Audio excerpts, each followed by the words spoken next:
Hello? Hello. Everybody, happy Thursday. Very good morning to you.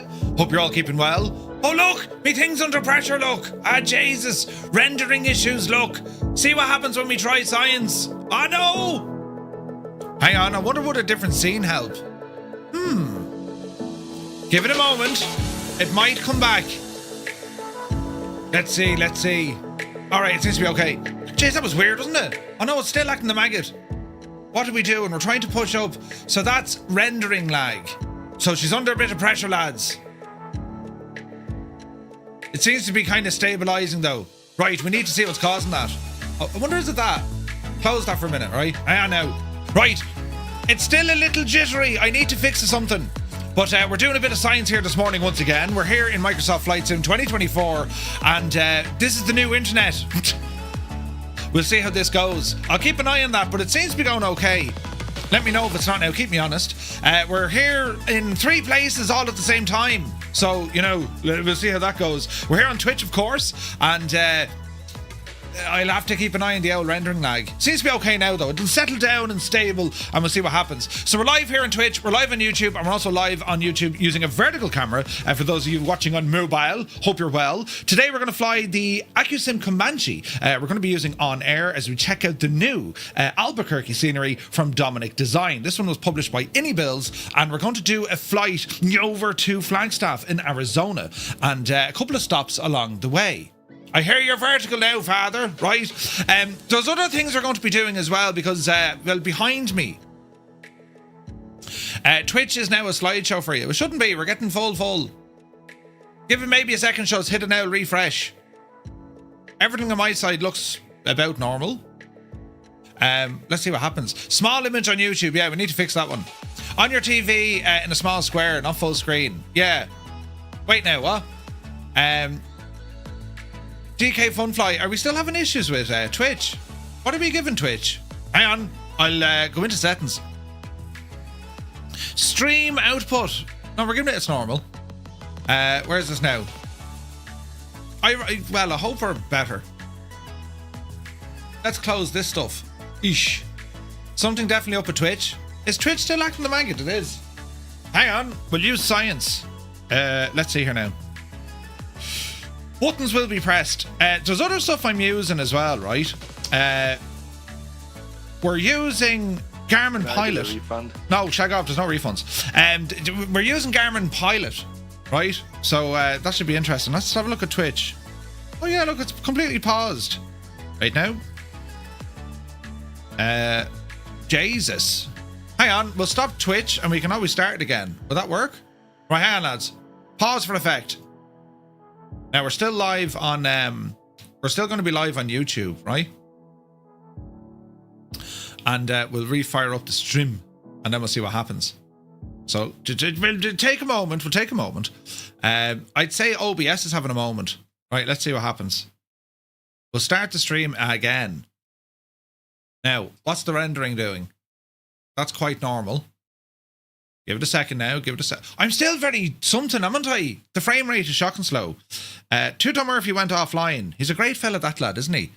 Right, just hit an L refresh there if you get a second. Frames missed due to rendering lag. Why are we getting a rendering lag? Oh, behave. Well, that's telling me that we're live. Live. We'll close the stream and then we'll fire it up again. Does that work? Wait now. Let's see what happens. Fran Flights, your stream sucks. So does your face. We're doing science. Why is this still all jittery? YouTube to the rescue. Well, YouTube is working fine. Twitch is shagged. Why is Twitch shagged? Very strange. We've no idea what's happening. I'm looking at my phone here as well. It's shagged on Twitch. Is that a Twitch thing? Maybe not. Everything on my side says it's going absolutely fine. Seems to be settling down now, says Cornwolf. I don't think it is, man. At least what I can see. Let's see here now. Can I close that? That's a big 10-4, good buddy. Those buttons, Colonel Farr, good to see him. Dude, should be sleeping. Listen, it's grand. I just need to find out why this gadget isn't working. I think it is working now, though. Yeah, no, I think we're back. Right, hopefully we're back now. Works better now. Turn down from source to 720 and it's fine. It's very strange, isn't it? So YouTube is working grand. Twitch now is a little bit messy, but it seems to be working fine. I'm looking at it here, and it doesn't seem to be messing at all. Settings. Can I, like... Let's go 1080. Let's see what happens at 1080. Oh, yeah, it's freaking out at 1080. It's a stutterfest. What the absolute... That shouldn't be happening at all, should it? Let's see. Tis yourself. Linny, good to see you. 720 is fine, but sure, why is that now? 1080, 60. 1080 is choppy. That's beyond what I can do, lads, I think. I could be wrong now. 720 is absolutely fine. I don't know. I don't make the rules. I don't know who's in charge. Yeah, I think you need to manually drop it down to 720. What the hell, Twitch? Hang on a second. We'll go back to 1080 and see what happens. No, that's completely shagged as well. Do you do a gazillion bitrate? No, like me, the internet settings and all that are very strong. As in, my upload speed is brilliant. Epic Fool, good to see you. Right, that's a problem with OBS again. Well, this is great crack. Right, we're going to pause the whole show, shut down OBS and start it again to see if that's the problem.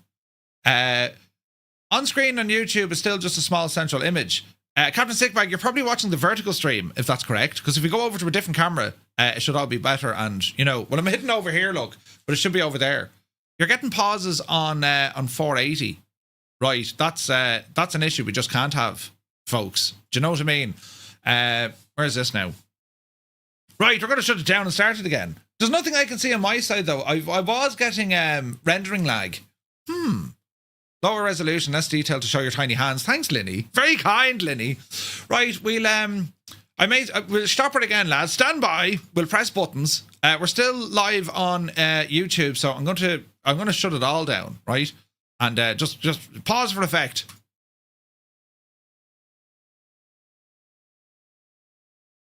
Right, let's see what happens here. So if I want to start streaming on this side, that looks normal. No, it doesn't. FPS has dropped completely. What? I wonder, is it a problem with Twitch? Because even my screen are going messing. You're pushing a high bitrate. Twitch can't handle it all times, as I feel. It may be wrong. Subsonic, yeah, dude. Behave. I'm on auto and it's not switching 720.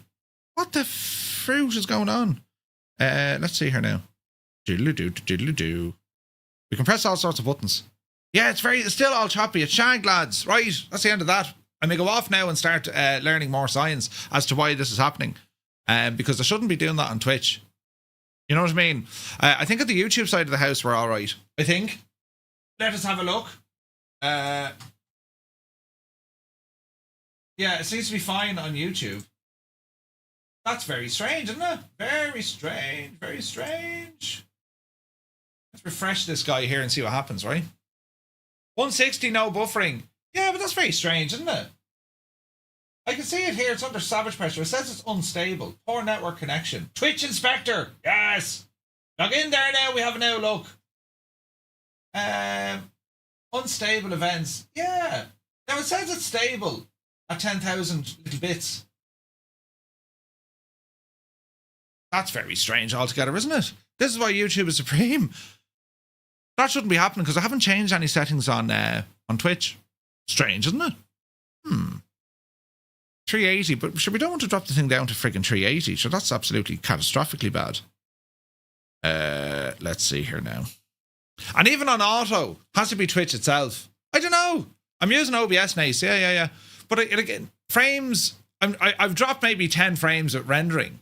But like, that's nothing. CPU usage is only 7%. And like, speeds, it's not pushing up the full hootenanny. Like, well, it is 10,000, 4,000. Yeah, it's pushing out 10,000. 1080 is still buggered. East Coast, good to see you, buddy. Hope you're well. Juice is here. Welcome aboard. Log out and log back into the Twitch thingy and OBS, maybe. Do you reckon? Hang on, we'll do that. I'm going to stop the stream once again on Twitch because it's probably wrecking your heads. Now, let me see. Settings. Stream. The server is auto. Enable advanced broadcasting. Yes. Yes, we are. And now, lads, we'll do this together. Stream. Twitch. Auto. So you're saying if I disconnect, is it? Ignore streaming service recommendations. Twitch chat add-ons, no. Additional canvas, no. Auto, and auto. Disconnect, yes. Connect account. Right, let's see what this does. I just checked Jamie's stream. It's okay. It's not a Twitch thing. That's Murphy's Law. Right, what's my username?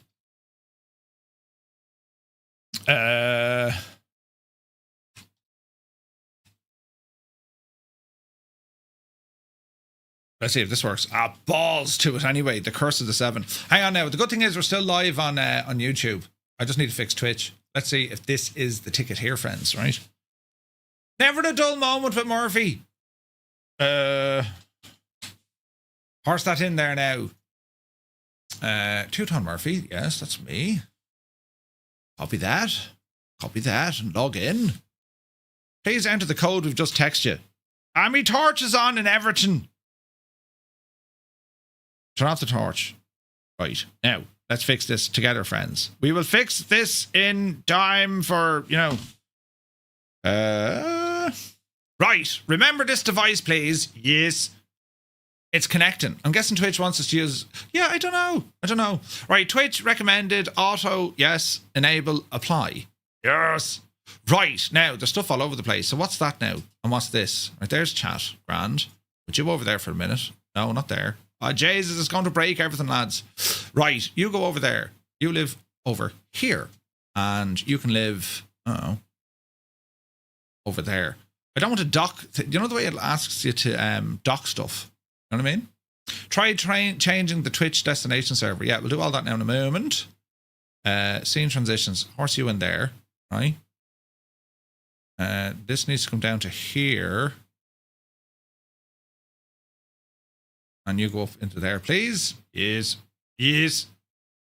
No, up on top. Go up on top, you muppet. Why doesn't it go up on top? That's making me screen very small. I can't see shagging anything now. Where's that over there? Jesus, lads. Do you ever have a day of it? We started off well. Now, put you over there. Yes. No, there. Put you in here. No, there. Sometimes OBS is great, and then other times it absolutely wrecks your head. And I mean, like, it genuinely wrecks your head. Why isn't that working now? And vertical, you get over there. Right, now, let's see what it's like over here. I'm going to start streaming on Twitch. Let's see what happens, right? And if it's still shagged, a PC restart is going to be required, friends. Because, look, it is. It's all jumpy. And I'm getting rendering lag. Mr. Ranks, is it? Or M Ranks, thank you very much indeed for subscribing. Yeah, we're having a bit of a moment here, isn't it? Very interesting. Why won't that dock the stupid thing? Oh, behave. Right, it says we're live now again on Twitch, so let's have a look.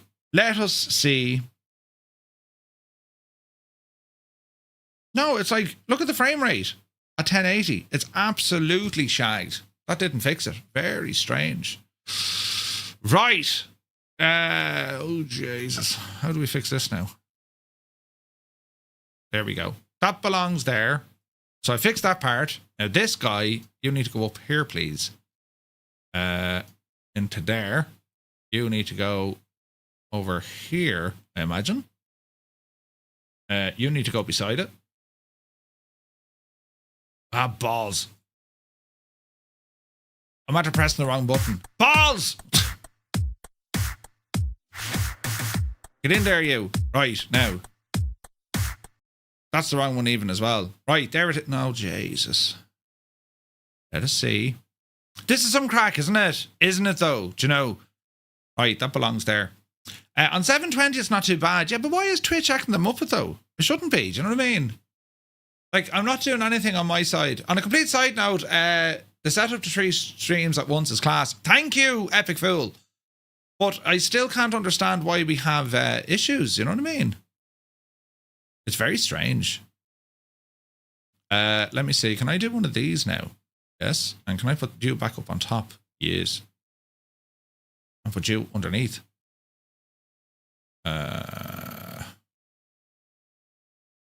Let's see here now. I don't really need this or that. No, don't need you. Oh, Jesus. Scene transitions. How do we close you now? Docs. This is loads of fun. Scene transitions. Radio. Captions. Don't need to see you because they just work. We hope. And vertical scene transitions. Bloody hell, Murph.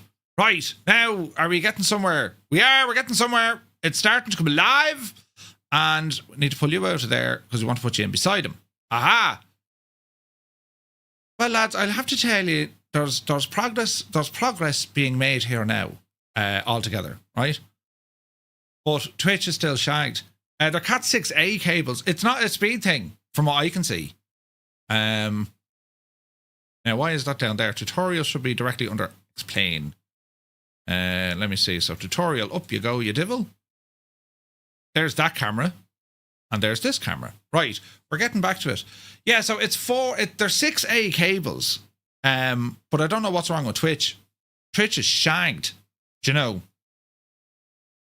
Very strange. Very, very strange. And I don't even know, can I send this channel over to another Twitch server? Because what I'm sending up is fine. And like, even if I do a speed test, like my speed test is fast. Run a speed test. Sure, why wouldn't you? That's fairly slow. That's not right. Speed test by Ookla. You have 2 streams running on YouTube. Correct, Ryan. We do. We absolutely do. Let's have a look here now. This is what happens when we're trying to test science. So I'm getting about 4,900 megabytes per second down, which is absolutely what we want, right? However, on the upside, on the upside, we're getting 256 up. So in terms of what we can push, no problem. And when it comes to OBS, no problem. Right? So it has to be something on the stream. Server says auto. We'll horse it into Ireland and see what happens. We're enabling the enhanced broadcasting. Enhanced broadcasting automatically optimizes your settings to encode and send multiple video qualities to Twitch. Selecting this option will send Twitch information about your computer. But what if I turn off enhanced broadcasting? No?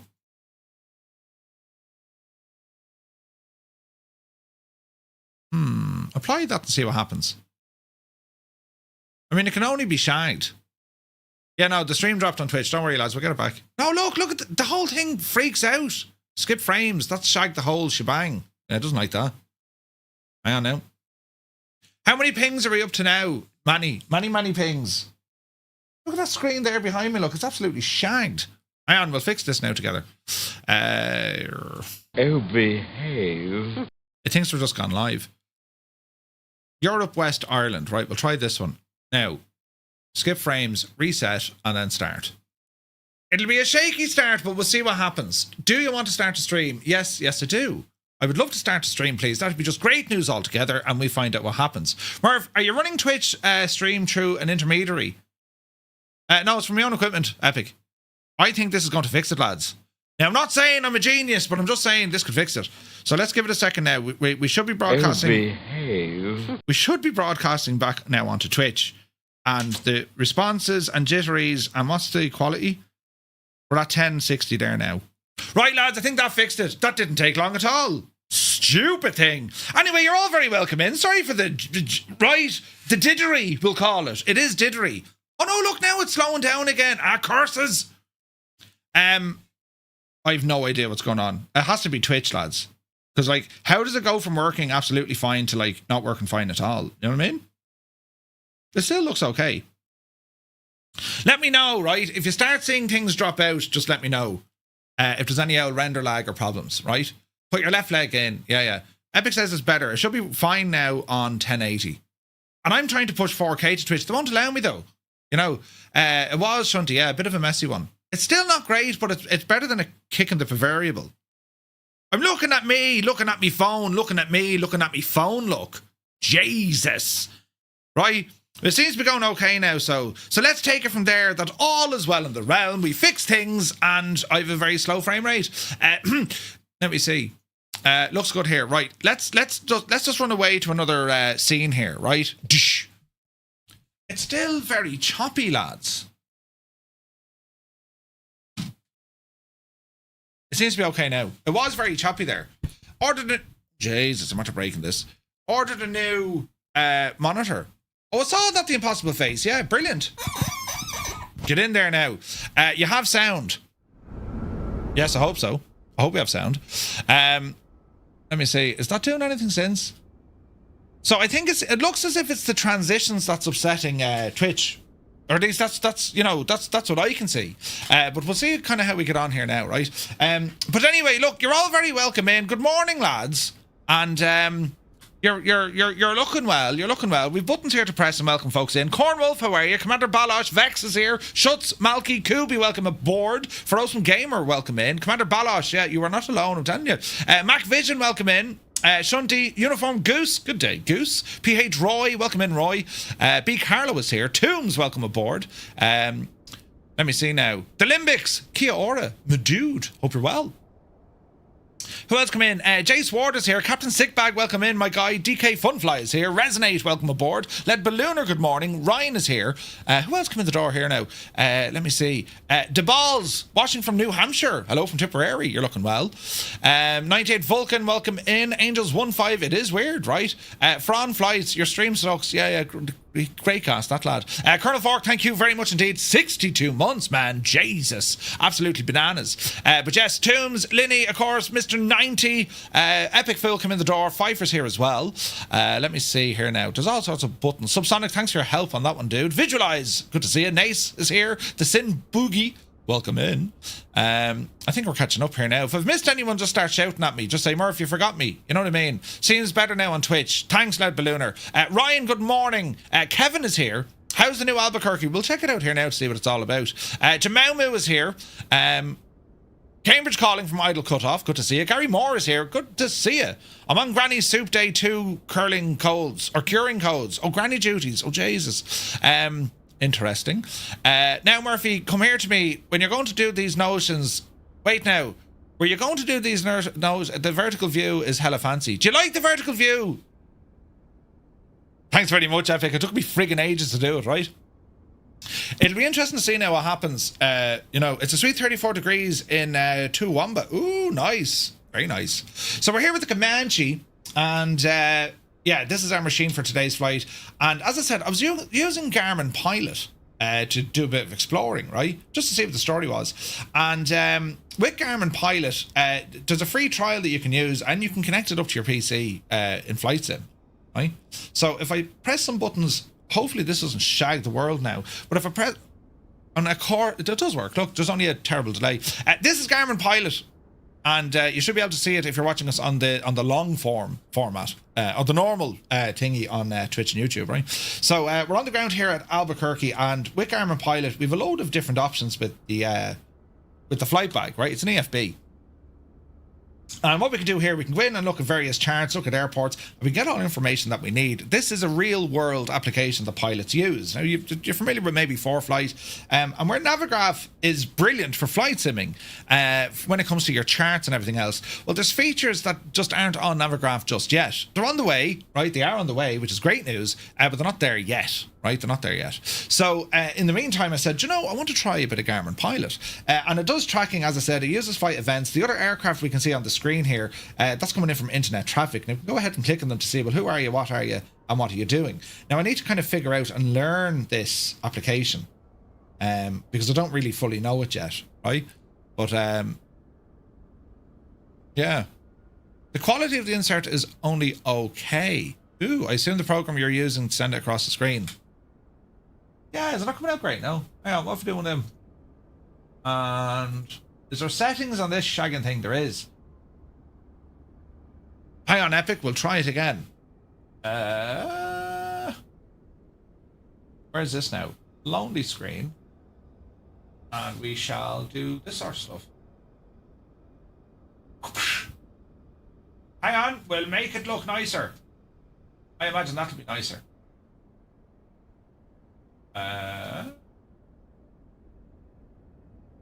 You know what I'm like, lads? I'm forever messing around with stuff. Because that's what we do in Flight Sim. We mess with stuff. Significantly better. That's great news. And now we just want to make sure that this is absolutely beautiful. All right, that looks a bit better, doesn't it? We go with that? We go with that. And zoom you in.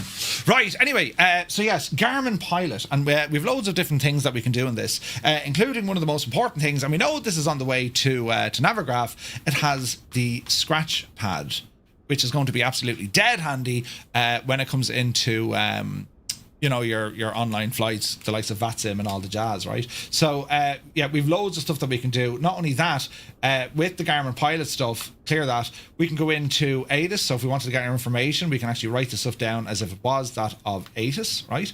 And what else can we do? We can go into our craft, which is our clearance, right?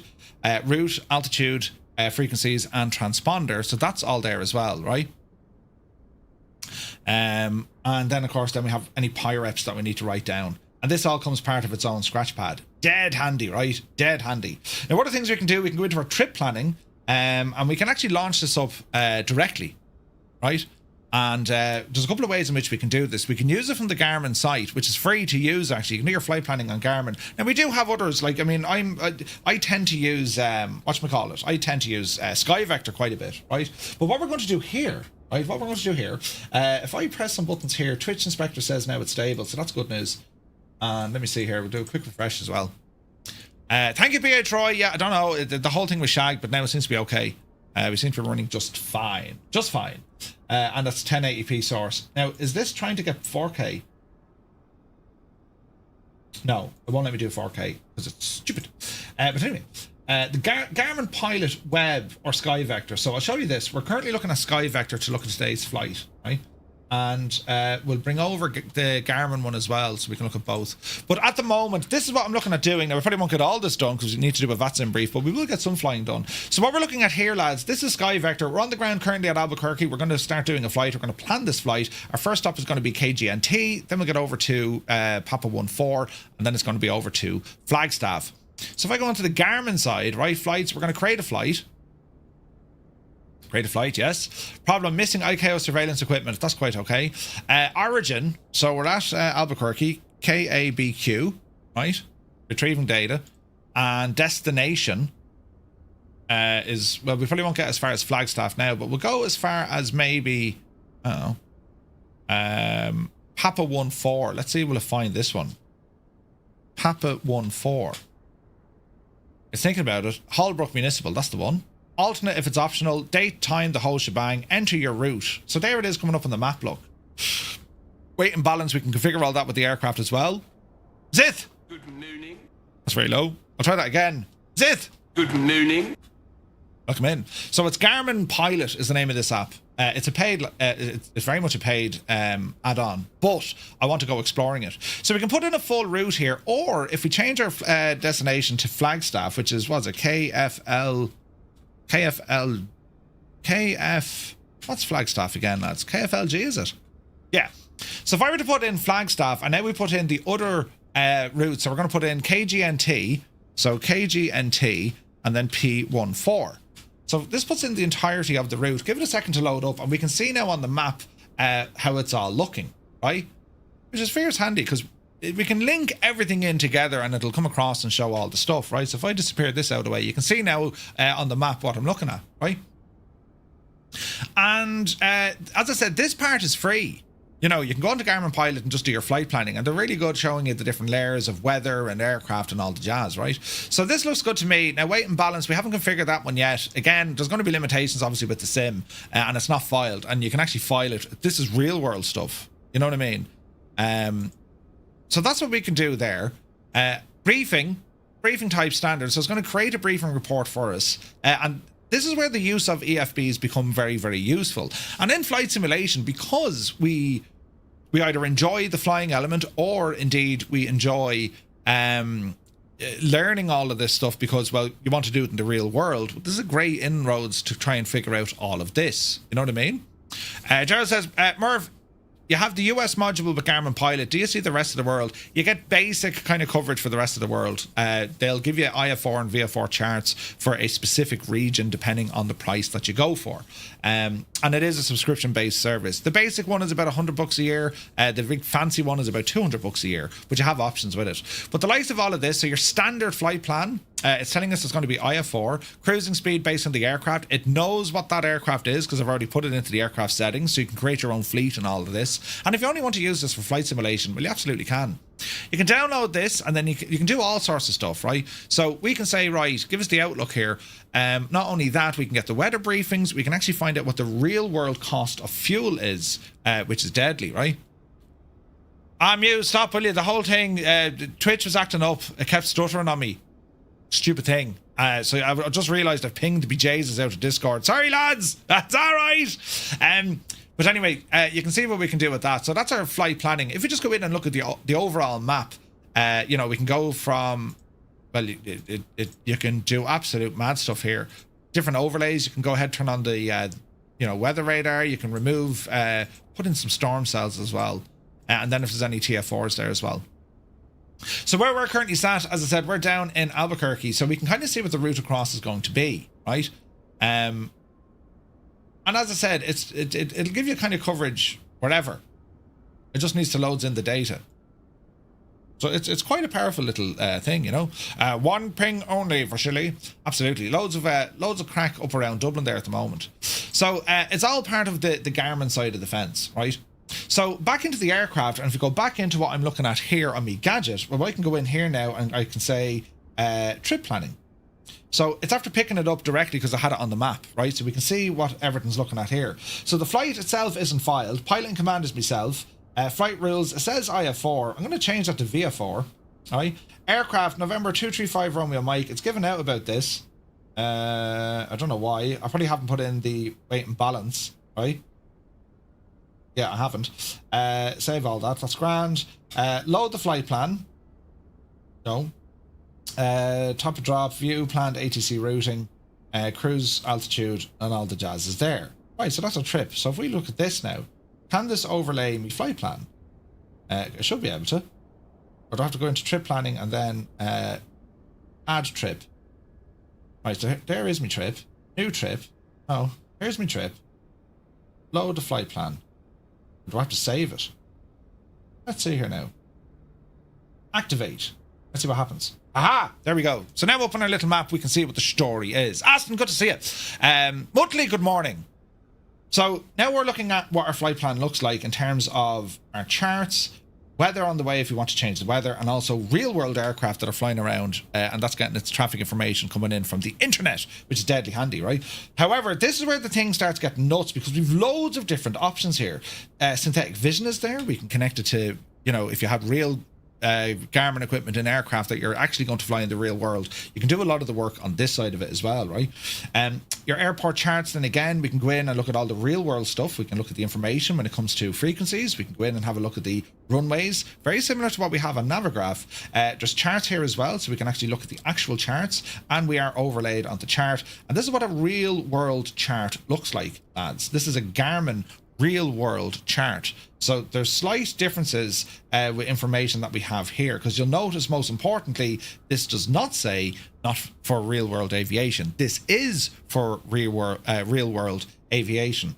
But it's a great insight, if you like, to see how close Navigraph actually have things in terms of the level of simulation that they have, which is quite outstanding, right? So that's the airport. We can go into here to other charts and have a look. So we can go back. There's all sorts of stuff like climb table, descent table, all your various different approaches. The whole shebang is there, right? Now, there's other things we can do. We have checklists with this as well. So we can add a checklist binder, or you can go off and you can download them. You can do all this sort of stuff with the Garmin stuff. It's its own, right?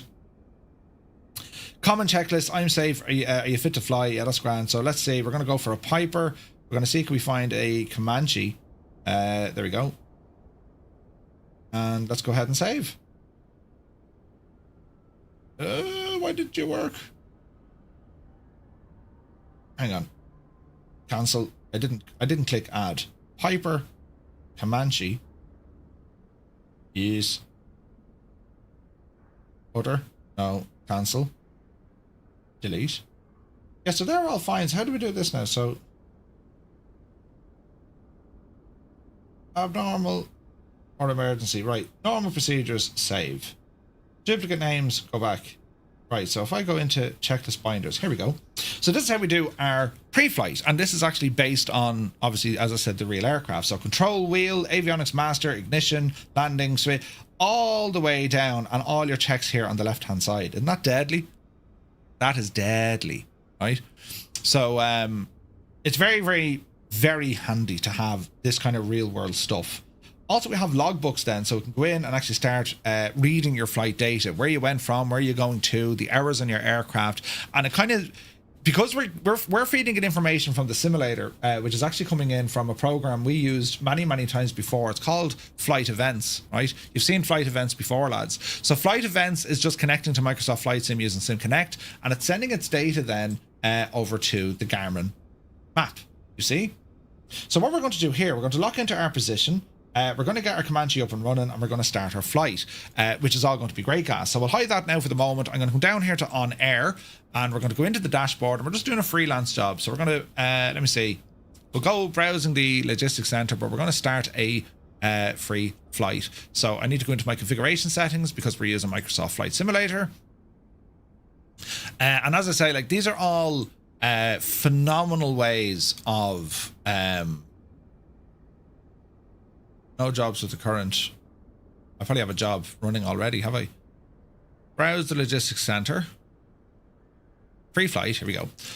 So I want to go from Albuquerque, and we want to do our first stop of today, which is going to be a short hop over to KGNT. KGNT, so it's Grants Milan Municipal. Hermit something, welcome in. So this is going to be our first flight for today, and we can go VFR for this one. We're going to click on the fly now, and let's have a quick look here. All this looks good. Aircraft type, well, we know what it is. We're going to fill this machine up to about 80%. That's just kind of what I do, right? Our destination is KGNT. Our alternate, we'll put it back to where we are, which is Albuquerque, KABQ. We can validate our fuel, right? And our UTC offset is, let's call it 4 hours. We're going to hit on fly now. It's going to launch the aircraft tracker, and then we'll start tracking here now in a moment when she's ready to rock. Why is that grayed out?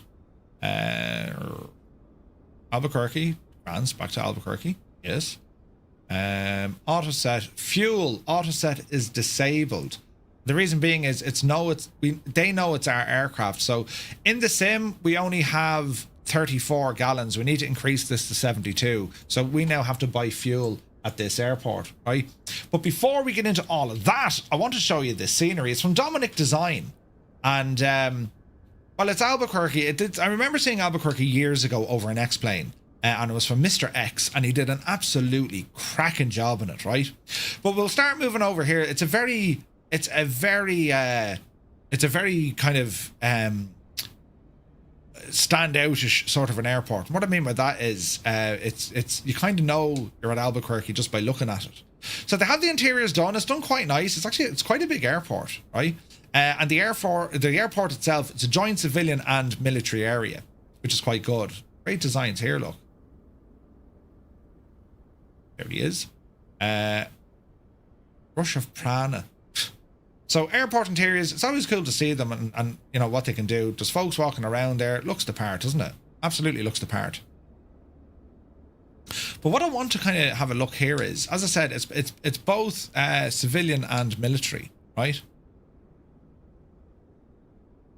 I'm getting a lot of rendering lags. Why are we getting rendering lags all of a sudden? I wonder. Hang on. What's this gadget doing? That's using NVEC. What's this one doing?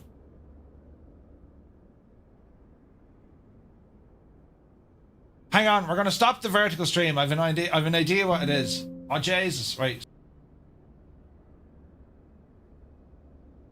Right, let's see if that does anything. It may not, right? It may not. We'll see how everything turns out. Anyway, moving across here, as I said, we're checking out the tower. Now, it's part military, right? Because if you go down this neck of the woods, it's very jittery, lads, is it? What is going on with me stuff? Check it out. Albuquerque will always mean Breaking Bad, 100%. There's a whole load of Ospreys down here, and you've got a couple of choppers here as well. So they've included the military side of the fence as well, which looks pretty nice, right? It certainly looks the part. Certainly looks the part. So there's one thing I will note about the scenery. It's about $20, right? And what I'm not kind of mad on are the ground textures. They're not good at all. And there was actually a patch just released there this morning. But it's just not very good. It's just not very good, right? Why am I looking? I can see a Stutterfest. All is not well in the realm here, lads. My stream is shag. It's all science here today, lads. You're probably wondering yourself, like, what does he do? How does Murphy even, like, move? And you know what I mean? Now, let's see if we're going to get any frame drops. Because it usually happens if we move around the airport. So we look to be going okay-ish. Don't we? We look okay? No stutters. No, a bit of stutters coming in now. Look at that. Bloody hell, Nora. Right, the problem is vertical streaming. We must figure this one out, friends. How do we fix it? No, I don't think it's the scenery. Right, we'll try this again. Just as well I turned off the YouTube alerts, otherwise the thing would be going absolutely nuts, wouldn't it? Right, we'll give this a few seconds. It's running smooth here. Right, we'll give this a few seconds. It's running smooth here now, which is what we want. It's your upload bandwidth. No, it's not. 100% it's not. Because the reason why I'm saying that, Gary, is I've 256 up. I'm sending about 70. Do you know what I mean? Little mic. That's the sim micro stutter, so I'm not worried about that. You'll just have to bear with me now. Murphy's gone flying in a drone cam. Did that do the ticket? Did we actually manage to fix the world here? We did. Give it a few more seconds. Just the ground textures let the place down. Multiple passes optimize the quality and bitrate distribution better. Image fidelity at the cost of increased GPU. Yeah, the GPU is, it's, I won't say it's idle, but like you're talking 10 or 12%. You know what I mean? 98 Vulcan's getting giddy. You'll have to just, there's science, I say. Right, that's fixed. I think we're good now. Are we good? Is it smooth? Grand. It should be smooth on everyone. It should be smooth for everyone, not on everyone. Yes. But anyway, right, let us blast out here. As I said, the only issues that we have, they purely come down to it purely comes down to the ground textures. Like they're just blurred. It's a pity. Like if they can just kind of tighten them up a bit, I think we'd been absolutely laughing. You know what I mean? Anyway, come down to my tablet here, and initialization error. Oh Jesus, there's always something, isn't there? Oh no, don't end the flight. Let's just restart it. Our little Comanche had a bit of an issue. Did you see that? Initialization error. Ready to fly. Now come back into here. Do we have the same thing? The world is out to get me today. Right, we're looking good now. That's good, that's good, that's good, that's good. So the fuel is the problem, right? So I want to get airborne here. So we'll remove all this stuff. Park and brake needs to be set to on. What else do you want to do here now? We have the GTN, fuel and payload. So we need to remove you. So our total fuel needs to be 70 gallons, right? Liters. 34 gallons. 70 gallons. Right, top all up the fuel here. So we said it was like 80%, yeah? So there's 60. What you looking for? 72. We'll go slightly more. Will we get away with slightly more? Oh. There, should get away with that. Right, so that's our fuel set. Start tracking, please. Time of day has reset. Ground looks like that to me when I go for an early morning walk. Yeah, it's mad, isn't it? It is mad. Right, okay, so that's the aircraft configured anyway. We'll leave that alone. I'm getting performance issues in the sim as well. Do you ever have a David? Anyway, open up these fuel valves. Yes. And well, we're going to get the aircraft up and running and see what happens. All right. So we'll go with the master battery switch. Beacon. Mixture rich. prop open. And we'll give it a shot of prime here as well. Get that fuel pump on. And we're just going to wait until we see some fuel pressure starting to rise. She's coming up. Okay, close that off. Fuel pump off. Mags all the way over to both. And we'll take our time here and we'll go for start. Clear prop. And let's see what happens.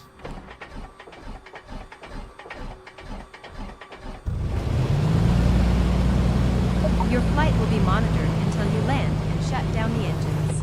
Alright. Good start on the engine. Ease out some of that mixture. And we'll let things carry on here now. So master switch is on. Get some nav lights turned on here as well. Peter heat, we'll leave it off for the moment. Avionics master switch we can go ahead and bring on. I do like the L Comanche. She's a great machine, this. Initializing our system. All is looking good here. We'll come down and have a quick look. That's my sim start right now, so, right. So flight plan, destination was going to be that of Flagstaff, KFLG. Yes. We'll do some stops along the way. So KGNT, Grants, and we'll do Papa 14. Holbrook. That looks good to me. GPS mode is already on. That's looking at our main Garmin unit here now. And we have our Garmin overlay on the screen. It's so... She's so moony, the poor girl. Wait, what? Yeah, I don't know. Right, let me see. Taxi light can come on here now as well. We're looking good across the way. Autopilot master switch. We'll worry about that once we get airborne. And we're going to taxi out to the active here. Now, do we have safe taxi? We should have, shouldn't we?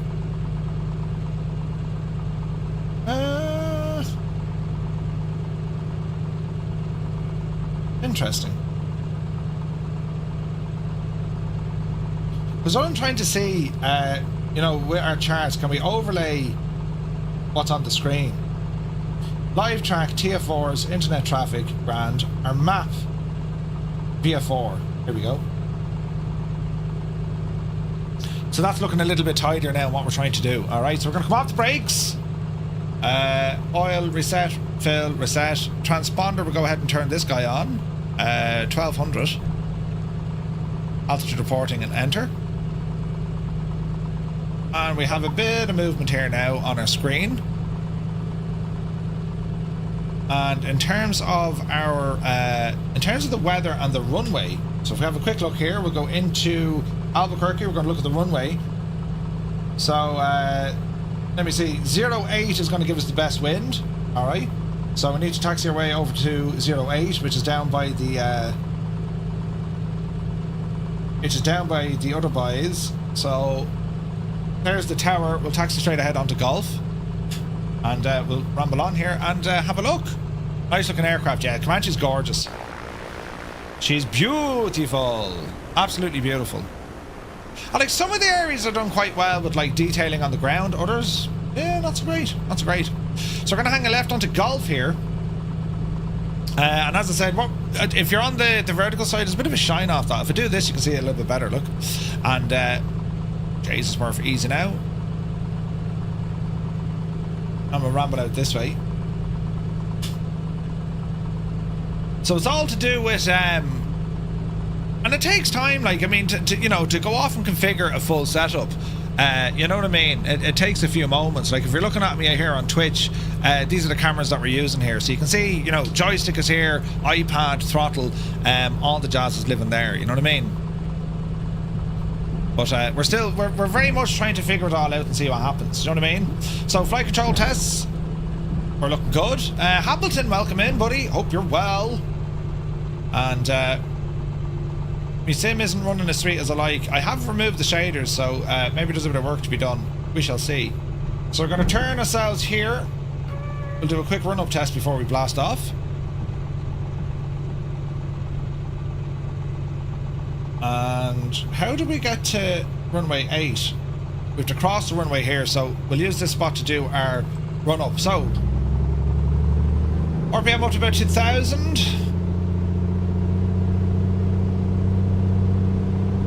Alrighty, left mag. There's a drop and it's clean. Back to both. Right mag. There's a drop. And it's clean. Back to both. Cycle the prop. Every one. Every two. And every three. Sweet. Carb heat. This should give us the same sort of response of a mag. Yeah. Alright, carb heat is good. Light them all up. And we'll continue taxi. Nice. Sim guy, good morning. Hope you're well, buddy. So we're going to taxi straight across. And then it's going to be up to our left-hand side.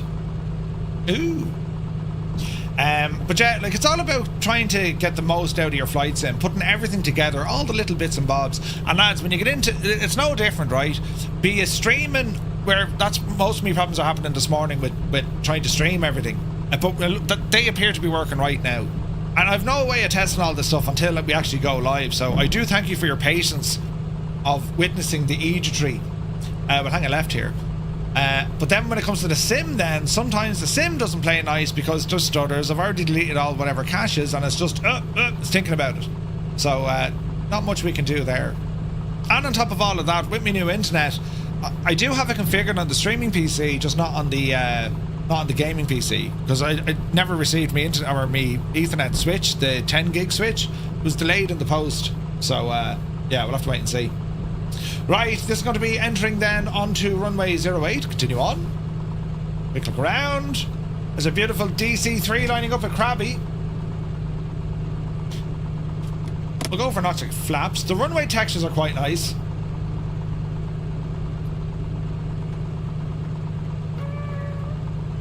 Hi.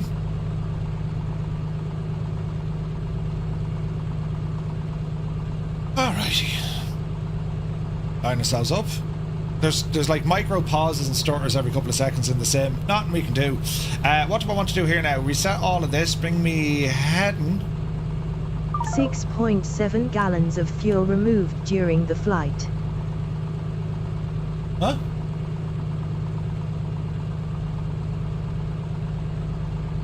That was interesting. What am I doing? Reset that. I mean, this guy... There we go. Keybind, possibly. Possibly. Right, we shan't worry about it. They gave out us, but sure, listen. People are always giving out to me. Right, are we ready, friends? Walking, talking, and squawking. Let's go flying. Takeoff power set. And our speed is alive. We're being tracked here, which is good. There's 60. There's 70. Yupsie daisy. Airborne time logged. Positive rate. Keep the gear down for the moment. Get some of that speed up. We've got loads of runway left.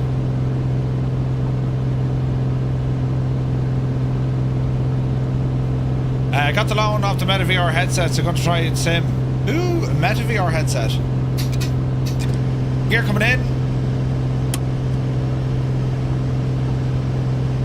Bring our flaps in here as well. It's a huge runway at Albuquerque. It's a huge facility. Little bit of trim. Ease off the RPM a smidgen. We're looking good.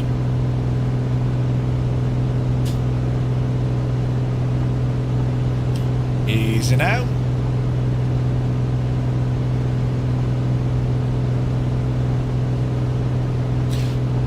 We'll do a left turn here. There's a nice bit of photogrammetry there beside us, so. Alright, nice gentle climb. Autopilot master switch can come on. Temps and pressures are looking good. Crafty Tigers, welcome in, buddy. Hello there. That's a great name. Welcome in. Thanks for the follow. Easy does it. Alright, so our autopilot unit is now ready. We can activate the unit. So she's on heading mode. And we're going to throw... No, we're not. We're going to throw our heading left turn now. Roughly there. We're looking good. What was wrong with the stream? It seems great now. There were just settings, Cornwolf. There were certain settings I was using that I just didn't necessarily like. Do you know what I mean?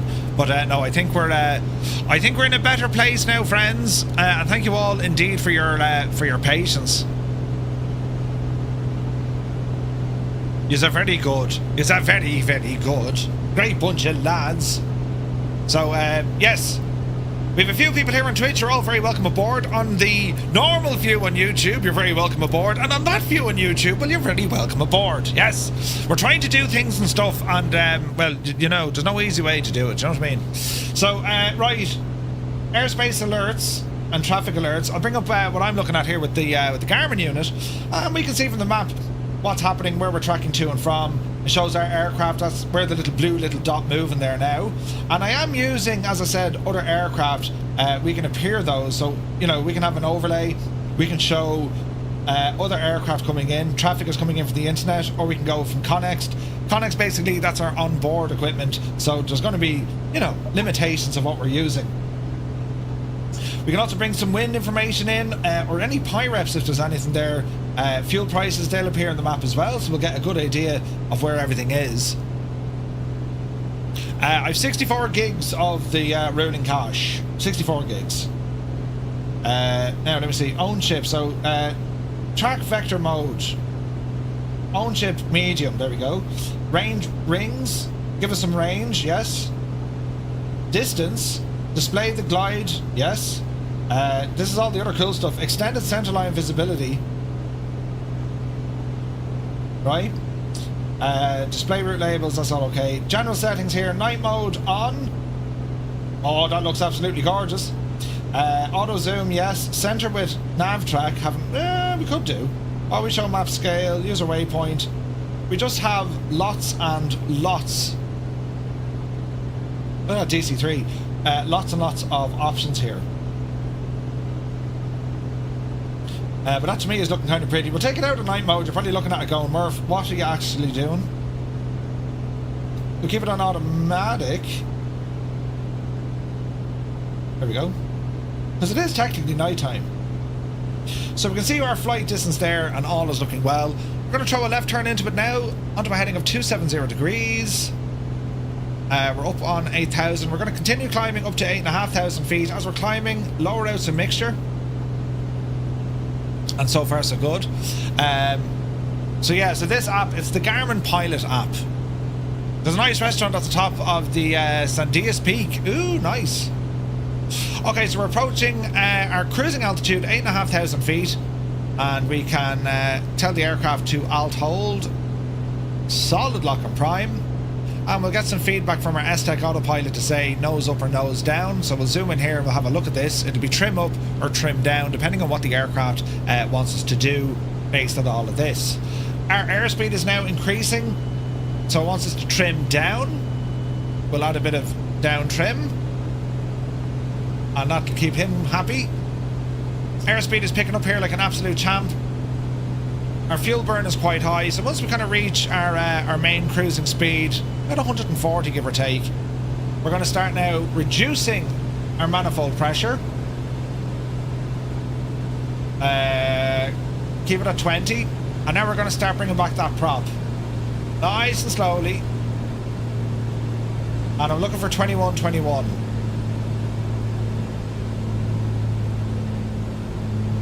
Easy now.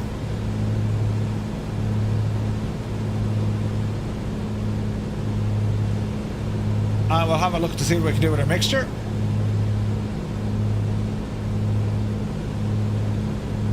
And that to me is running pretty sweet. 12 gallons an hour, that's what we're burning.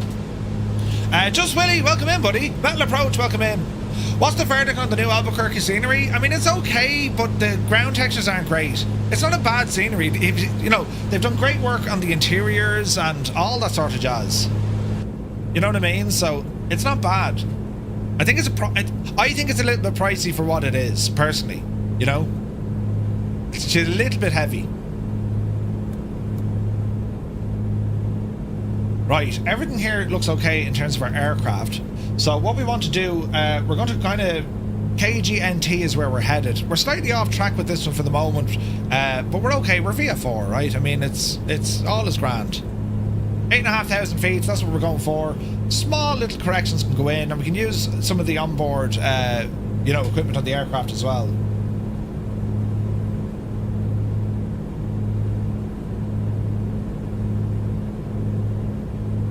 Okay. Hello there. So all looks well. Jacob, oh, welcome in. Shame there isn't a better one. Such a nice plane to go flying. For which metal approach? Oh, the verdict on the scenery. Yeah. 100%. 100%, lads. 100%. Right, so we're moving okay. It's a fine looking machine, this. We have some people flying with us. Wonky Button, Larry is there, Krabby One, Hozai Air, Mac Vision is with us. Vulcan is with us, as is Midlife Rex. Looking good, lads. Looking absolutely good. And I think any of the gremlins we were having at the start have now sorted themselves out. You know. So I think we're doing good. In terms of on me desk, for those on the vertical side, using a tablet when flying, it's not always ideal, and it is handy to throw up Navigraph. But I mean, this is what you're used to if you're flying in the real world. I mean, you're going to have your EFB either on your knee pad, or you're going to have it mounted onto the controls. You know what I mean? So it's interesting to see here with all the stuff that's on this Garmin Pilot. I'm intrigued by it, and you can sign up. You get like a free trial for, I think it's a month or something, is it? I think it is. But KGNT, let's go over and have a look at this now. So I don't know how do we interact with this. If we're pressing hold, modify KGNT, so we can look at the airport. Let's go in and have a look at it. So we'll go in and do KGNT. So if I do aircraft information, we'll do a search. There it is. So here's grants coming in. Information, frequencies, Unicom, that's okay. Runway information, show the wind overlay on the airport. What charts we have. So we can go in now and have a look at the airport diagram. All is looking good there. Yeah, I've used 4Flight before. Tough choice between Garmin and 4Flight. I used 4Flight for years when I was doing real world flying. And I just said, you know what, we're going to try this one now instead, just for the crack. So let me see here now. That's grand. That's my simulator. Airports. How do we go back?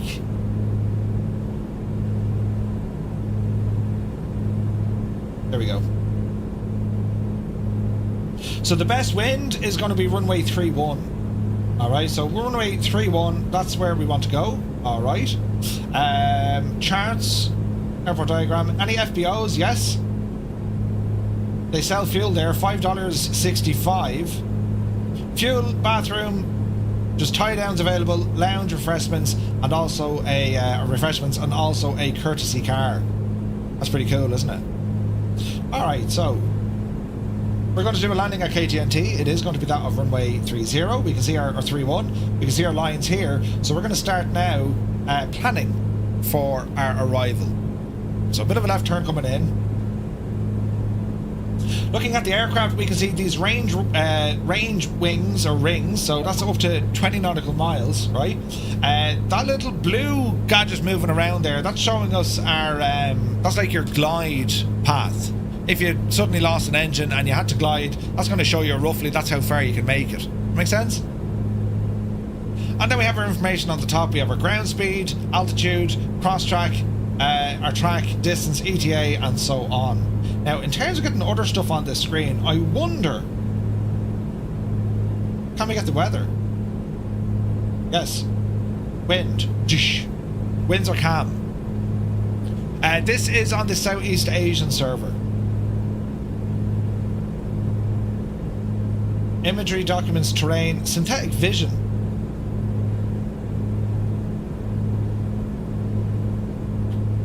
So this is reading the information directly from the simulator. So let's try a left turn to see how quickly it responds.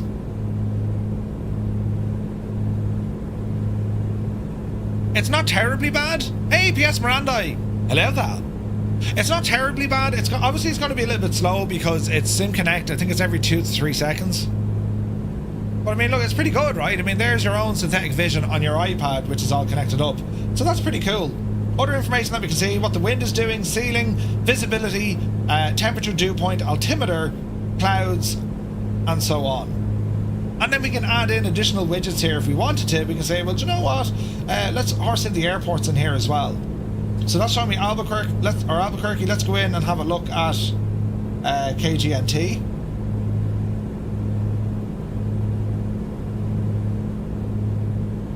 Or maybe that's nearest airports. Nearest airports to me. Okay, that's handy to have. We can change that widget. Logbook frequencies. Now that's a handy one. That's going to show us our active frequencies, look. It's pretty cool, right? Pretty cool. So back into our map and what we can see. And we're going to start picking up our main track here from our GPS. We're going to come down to make sure that our CDI is on GPS mode. And we'll do an intercept course. We're going to change this now onto track. It'll probably start turning us in. And it should start turning us now to the right once it captures it, right? Cano, welcome in, buddy. So let's see what we can see with this here now. It may not, because the intercept angle, it doesn't like it. The LS Tech doesn't like very sharp turns. If we can go high precision mode on this, I doubt that's going to like it. All right, it's not going to like it. So go heading, hang a right, and then we can pick up the nav mode as we do it. In terms of our aircraft, fuel burn is good, temps and pressures are all in the green. It's a great airplane, this, isn't it? Great airplane. Absolutely fantastic. There's that kind of weird bump that happens with the Accu-Sim. If the frame rates aren't doing what they should be doing, every now and again it gives you a bit of a bump. Right, so I'm happy enough with this. We're going to go back over to track. And the aircraft will now start setting itself and following our actual track when it comes to our GPS, which is what we wanted. Cylinder head pressure, everything's grand. Aircraft is running just fine. I only missed DME for nav 1 with the GPS selected. Yeah, but DME is handy. But like, you've lots of options when it comes to kind of changing things around, you know? Now, when it comes back to this gadget here, because I'm intrigued by this, there's nothing here now, like there's technically not an ATIS I could look up, is there? Flight plan, documents, traffic.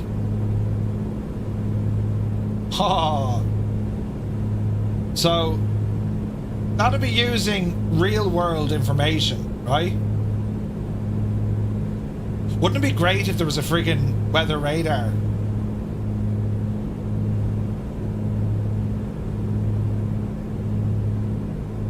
So if I were to tell altitude, resolution, no selection. So if I were to say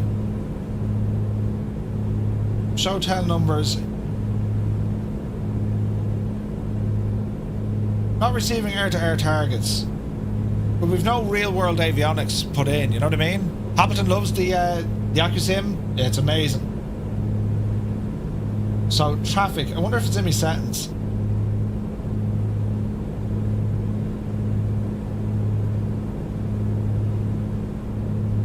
No, nothing really there. Unless I go back into traffic, we can do it this way. Overlay traffic from the internet, right? I wonder, can this pull it in from the internet? No. So we can see internet traffic. There's actually, in the real world, there's a helicopter just down at 1 o'clock. That's mad, isn't it? Connex, leave it there. Clouds, yes. Internet infrared. But we don't really have cloud cover here. Obstacles we can put in. Weather. TAF, that's okay. Pirate fuel. Filters. So hide airspace above flight plan altitude. That's interesting. Dynamic airspace rendering. Altitude filter above. Show breadcrumbs. That shows where he flew. Opacities. ownership and route. It's very good, isn't it? And it's free. It's free to try it. But again, I love looking into this, lads, because it's when we go back to Navigraph, when we look at Navigraph, and Navigraph is very, very powerful. Plus, it gives you Jeppesen global coverage charts. That in itself is worth a sub alone, right? If I were to put in a new flight, I will type it in as we have here, right? So what were we? KABQ over to KGNT over to Papa 14 over to KFLG. So this is what Navigraph is able to do for us, and you can kind of see the similarities, right? I mean, they're very, very good. Vex says, not gonna lie, 4Flight looks way better. 4Flight, well, it depends on the interface that you're going for. You know what I mean?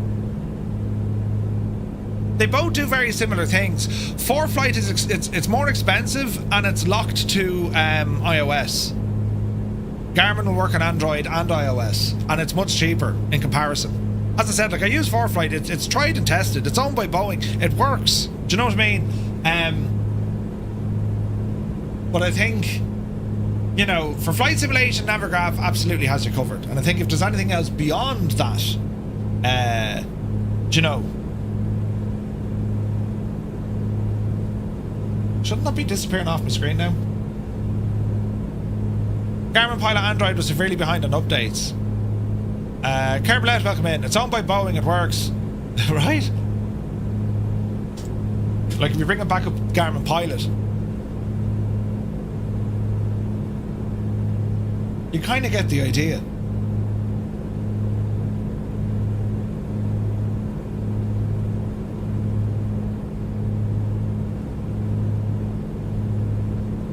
Now, is there any approaches? Let's have a look. Descent table.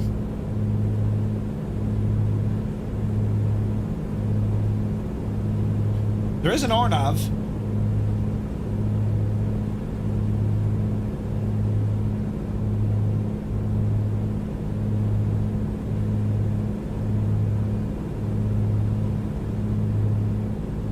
There's NOTAMs, obstacle lights, obstacle light tower. That's okay.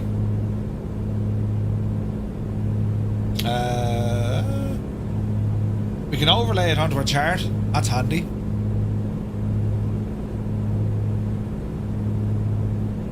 So if we wanted it, we could actually fly down and intercept one of the approach fixes and then ramble in.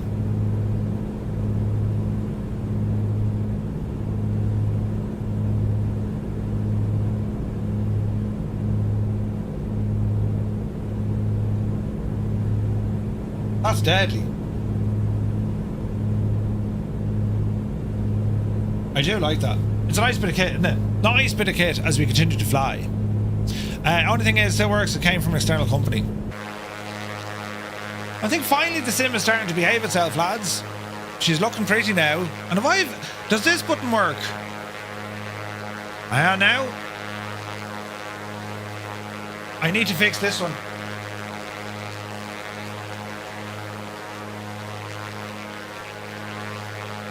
Yes.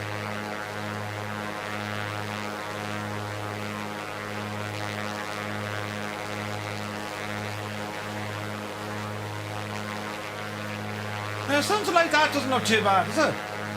Or does it? Have I ever tried the Garmin GTN trainer? Oh yeah. Oh yes.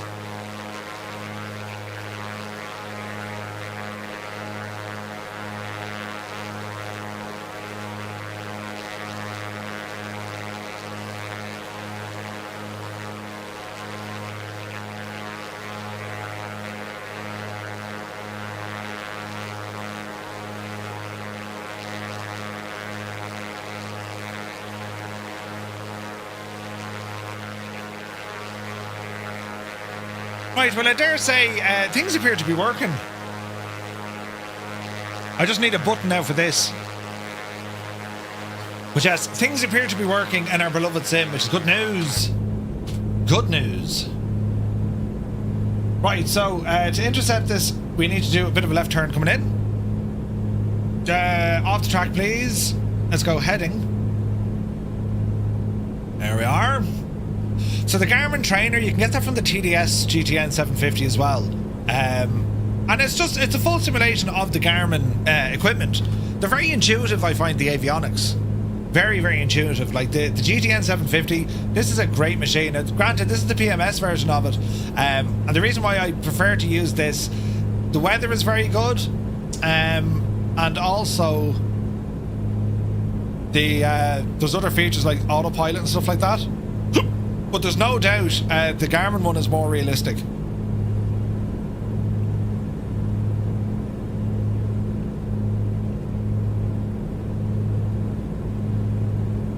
So we'll keep an eye on what we're doing here. Airport's going to start appearing very, very soon. And we'll start getting ourselves set up then for a quick landing. Yeah, it's been one of those mornings, you know, trying to test everything. This should work now better tonight for our VATSIM flight, I hope. You know. Is that the paid TDS? Yeah, but they're both technically paid. I mean, you can get the PMS one for free, but like it's only, you know, it's not great. It's all right, but I'd recommend getting the paid version. I prefer the PMS 50 in Microsoft Flight Sim. The TDS one definitely better on X-Plane. Oh, definitely. Yeah, Goose, I saw that. Filthy, good morning. Hope you're well, buddy. Hello there. Stu Snape, welcome in, Stu. Happy Thursday, buddy. It's been a painful stream trying to get everything working, but we're getting it working.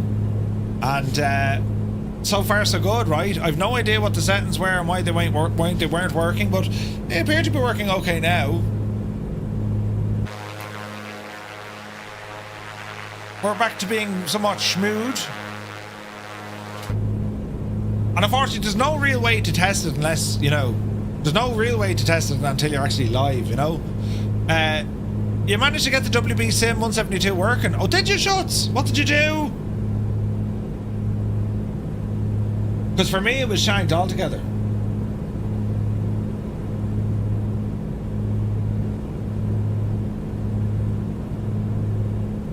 She'd load up fine, but the engine just wouldn't start. So it was like it wasn't reading its fuel or something.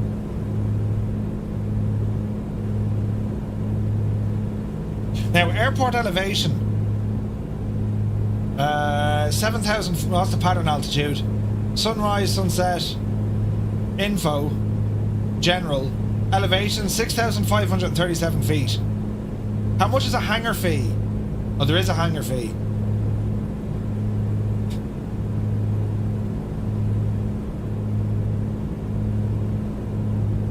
Alright. So we can actually start dropping altitude here a little bit. Alt needs to be turned off. So we'll start dropping the nose.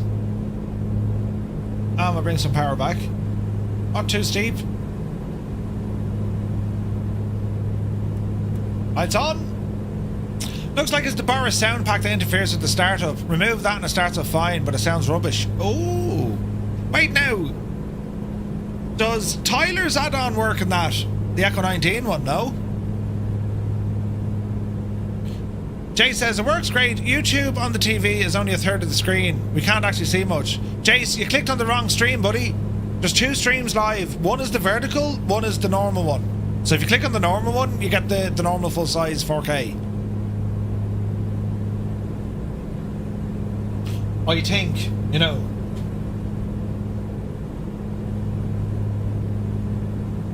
Let me know, though.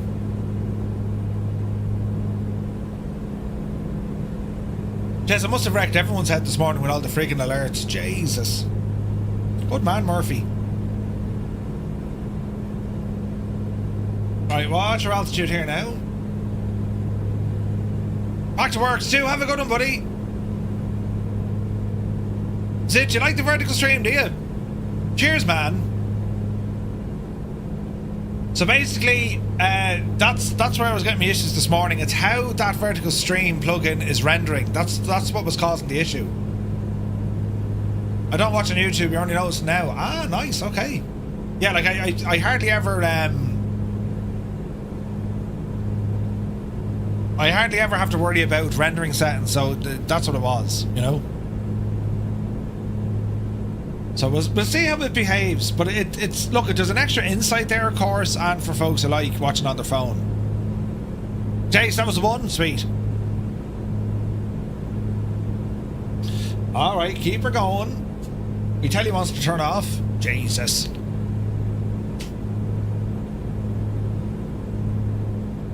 Okay, let's hold altitude now for a little while. Bit of power back in. Not much though.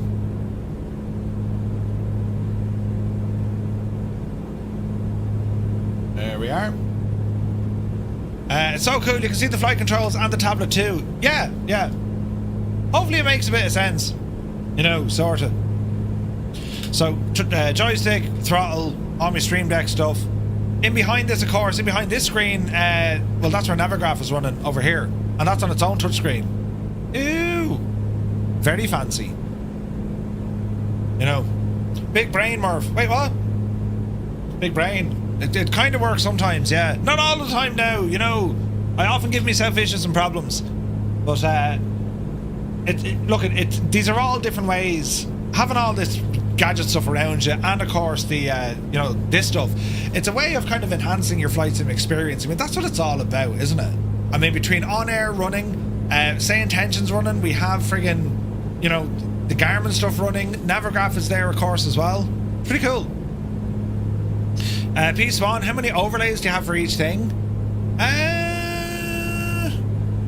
Not many.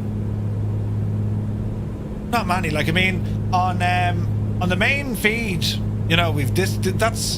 That's my main view, right, on Twitch. I mean, that's what I'm looking at. That's what I can see. Do you know? Abdul, good to see you. Setting up the new PC tomorrow for Flight Sim 24. Can't wait. Move from the Xbox. Yeah, Jace, that's going to be awesome, mate. Just don't look at the back of my head. It's terrible bad, you know. The rendering doesn't work in the back of my head. It didn't dry in all my hair. But, and this wire doesn't belong there. This white wire, that's an extra headache I need to sort. I'm going to need to run that down and tidy it up somewhere nice. But, that's what I to see. Do you know? Mad. Absolutely mad. We will be starting a right turn here very shortly. Airport's going to come in sight. And we'll see what we can do. So, again, we can use Garmin to help us out here. So let's start a right turn.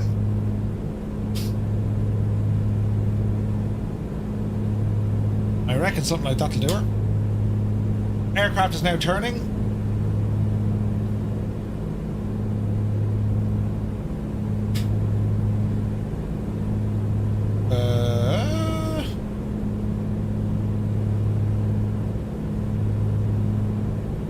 Yeah, so this isn't getting a full update. I wonder what that is. Is it to do with the speed or what? The synthetic vision.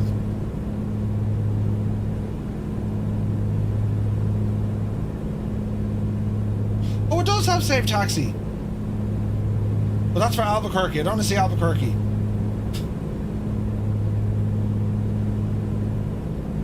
We want to be looking now at KGNT. So map, obstacle, caution. See this coming up my map straight away. There's an obstacle there to our right hand side. Yeah, it's okay. Now, shouldn't this have audio?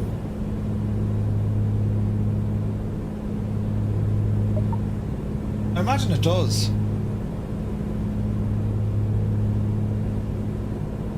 Sean Game, good to see you.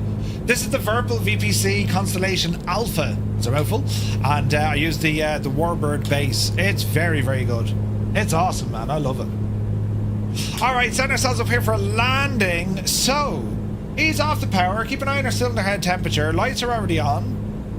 Mixture, we can probably increase a small bit, only because we've dropped a little bit of altitude.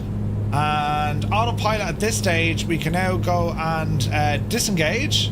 Autopilot unit is still working, but we'll actually turn it all off now. So our autopilot unit is now off. I have control of the aircraft, and we're just going to start easing off the power a little bit. And as we do, with me baby finger, I'm going to start pushing forward that RPM. The advantage, of course, being is the faster the prop, you know, well, the more prop forward the angle, it actually helps to slow you down. So we're at about 140 miles an hour, about 120 knots.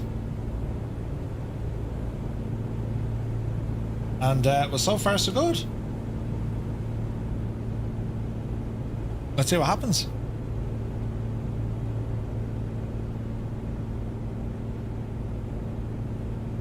Looking good. A little bit more on RPM. Welcome to my secret underground Layer. Alright, so we're going to drop the gear now for a bit of drag. There's a double switch on the Comanche, that's why we had to press that one twice. Nice and gentle little inputs. We're going to start trimming up now, because when we drop a notch of flaps, let the wind take it. There she be. RPM. Okay, we're going to go prop full. Mixture doesn't need to be rich, we're high enough. Gears down and indicated. And we just edge our way in. We're looking good. Rate of descent is good. We got Pappies there ahead of us as well.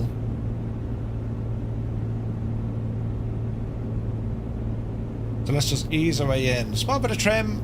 Use my thumb there to trim up, or we can trim down. That's real handy about those joysticks with a it's a wheel, but it's not really a wheel. It's like a button, but it works.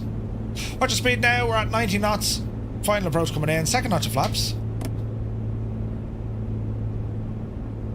And we don't want to drop below 80 miles an hour. Not just yet. That'll kind of pin us at around 70 knots, give or take. So lining up the runway, we have 2 lights white, 2 lights red. The Pappy are happy. But what we're trying to do here, we want to align with the front of the runway. Look at those piano keys. That's going to be our touchdown zone just after them, the 100 meters. And then eyes go to the end of the runway. Otherwise, we know we won't be going dead straight.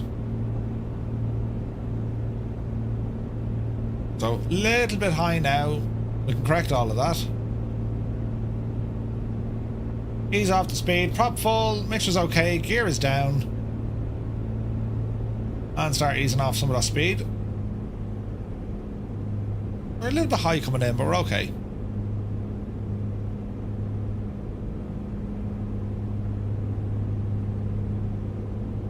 Watching our touchdown zone. Last notch of flaps. Bit of power to counter. Andy Brown, good to see you, buddy. She was trying to saw your arm off? Jesus. Okay, so our touchdown zone, those 2 white bars about 100 meters down the runway. That's where we're trying to touch down. And that's what we want to be practicing. Don't be worrying about buttering the bread and all this jazz. Accuracy first, and then finesse comes after. Okay, so we're going to watch the flare. Power out, hold the nose. Landing time Just lost. beyond it. And we gave it a bounce as well. Alright. Not our finest moment. Bit of manual braking here, keep it on the centre line. That's a good. Flaps can come in. Easy does it. Easy does it. And we can exit off here now to our right hand side.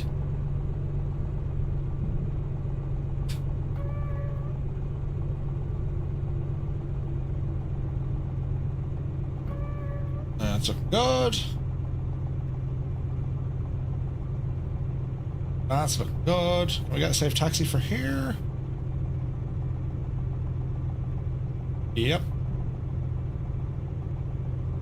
So this shows us what Safe Taxi does on the Garmin stuff. It'll show you if there's other aircraft, but it also highlights if you deviate from your assigned taxiway. On the left here, earplugs out. Get the window open.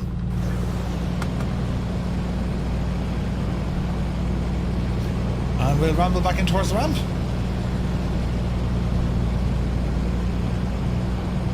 Looking good. All right.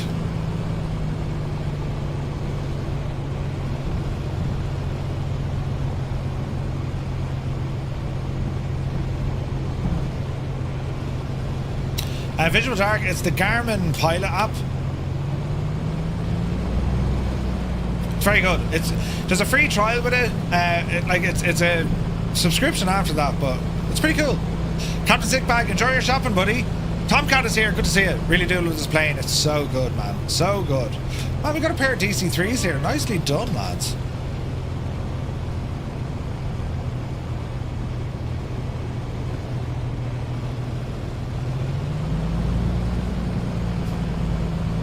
Hot air is coming in.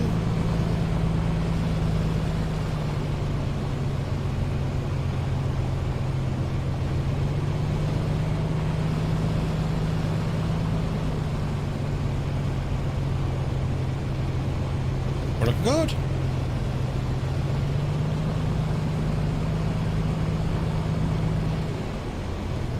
Alrighty.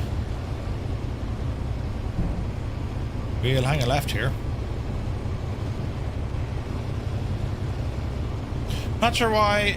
Not sure if they're really DC3s. You never know what model matching. Very true, Malky. Very true.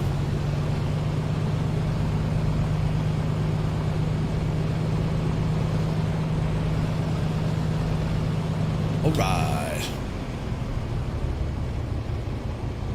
Okay, park and brake. Engaged. Come on down here. Avionics. So we'll go to our transponder. We're going to stick you into standby and close. Landing lights coming off. Strobe's already off. Avionics off. Mixture out. And mags Engine off. time logged. The flight is finished. It has been monitored by OnAir. Excellent news. Let's bring OnAir into the equation. If you use Garmin Pilot, will you subscribe to a worldwide version or something a bit more regional? It depends. It depends. Like, I'm just going to use the American one. Most of our flights are going to be in the States now anyway. All times. So, free flight. So we got reputation changes. We got some bonuses here, which is nice. Comfort bonus, safety bonus, aircraft handling, soft landing. Our landing rate was 96 feet. That was pretty. Wear and tear on the engine. We'll go and have a look at the flight record.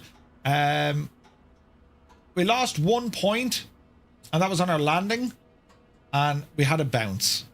We knew we had a bounce. OnAir was able to detect that we had a bounce. Well, blast and drat, and you know, drat. But that was a pretty flight from Albuquerque out here. First stop of the day. Nice. How are we going for time now? 1:45, 1:45, 2 until 3. Yeah, we'll stay going. So our next leg, it's going to be, actually, how far is the next leg? It's a little bit further. So we're going to fly out to Papa 14. All right, Papa 14. So we're going to okay that, and we're going to do a new flight dashboard, and we're going to browse. It's a free flight from our current location, and we want to go to Papa 14, Holbrook. That looks good. Ish. And we're going to say fly now, and we're going to say I need to get this done right. I need to check our weight and balance inside the aircraft, and I'm going to say the same to OnAir, right? So come on down here. We're going to go to fuel and payload. So we have total fuel. Where's my total fuel? Empty weight max. Total fuel is 66 gallons. Right? 66 gallons is on board, so we shall go P14. And if that doesn't go right, we'll come back to the same airport, which is KGNT. All right. Heisenberg, good morning. Hope you're well, buddy. So we're going to validate our fuel and our payload. UTC offset. What time is it now in real world? It's 4:44 in the morning. I think we'll do like a sunrise flight. So the time of day is going to change. Something's fierce now. You watch. So we can minus you down. We're gonna hit start tracking, and that'll make things kind of nighttime. There we go. Because we're using OnAir to lock everything in, right? Alrighty. So what else? When it comes to our Garmin Pilot, we go ahead and bring this up again. So our next leg, we can go to our logbook now, and we can see, right, here was our flight. The log was automatically generated based on your GPS. Beautiful. Multi-pilot, no. Aircraft type was us. Where we went from. Distance flown was 80 miles. Average speed is about 137. Max altitude was 86. And what else do we have? Duration, actual instrument, that's all okay. Short takeoff, landing. All right, so let's accept that in our logbook. There we go. And let me see. Clear flight data. I wonder, could we look at this on the map? Oh, yeah. So that was the flight we've just done. And wait now. We want to show on map. Air data and engine data. There it is there. See the breadcrumbs? Very nice. Very, very nice. Right? Okay. We're off to do more now. There's a safe taxi. There's a synthetic vision. And our next flight now, we're going to edit this one. Oh no, it's the same flight. So we're heading over now from KGNT over to P14. P14. Let's see what happens here. Right, so aircraft, let me see here now. We're going to go ahead and re-get the battery on. Beacon light come on here as well. Hello, Hetzer. You're looking well. You're looking well. So beacon light is on. Fuel tanks are already on. We'll give the engine, it shouldn't need much prime, but we'll give it a quick prime before we go. Mixture fully rich. Prop is already in. We'll open up the throttle here a little bit. Clear prop. Give it a little bit of primage. Fuel pressure, get the pump back on. There we go. And fuel pump off. And let's go for start.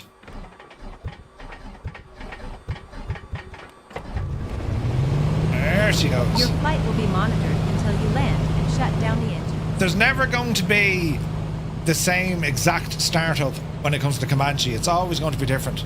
Isn't that just incredible? So, let me see. Instrument lights, nav lights, nav and instrument lights, that's those.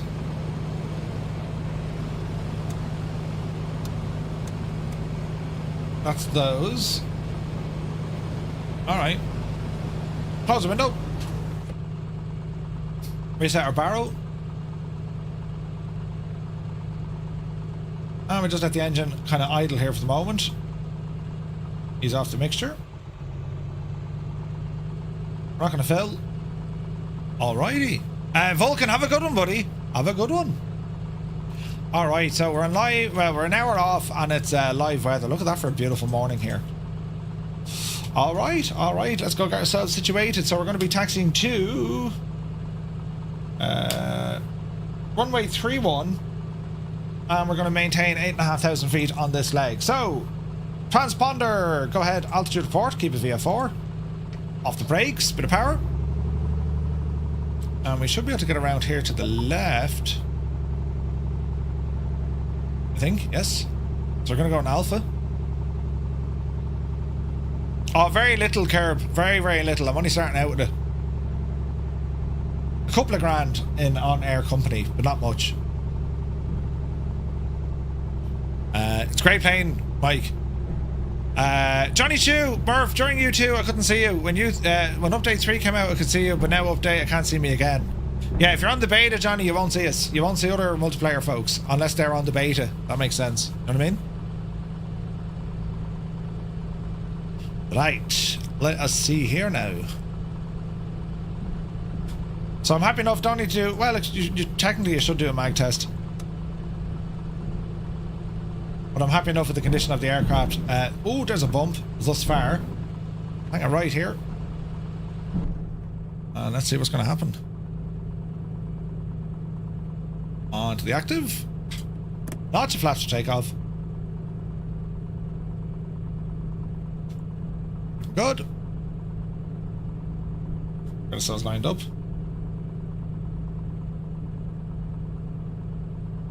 Easy now.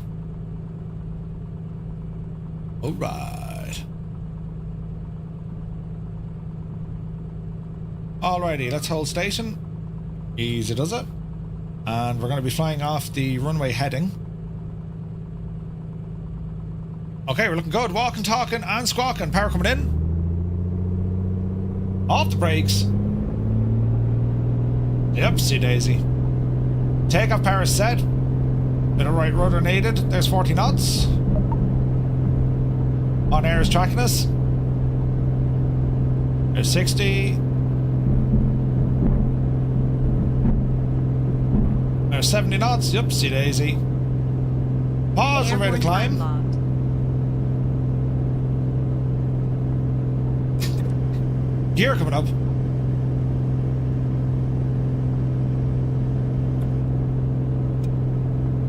Gear switch off. Gear indicates up. Nicely done. On the climber now, straight ahead. Is the Comanche updated in the marketplace yet? I think so. I think so. Pops in. Ease off the RPM a bit. Alright, we're climbing nicely. Let's go down here to our autopilot, give us some power. Let our S-Tech unit warm up.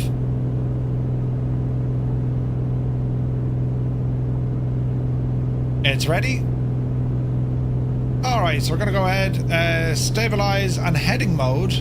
We continue to climb. We're looking here for about 8,500. Power's looking good.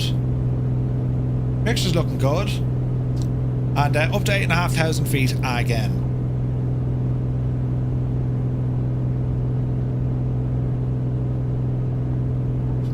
Now, I wonder what else I can turn on here.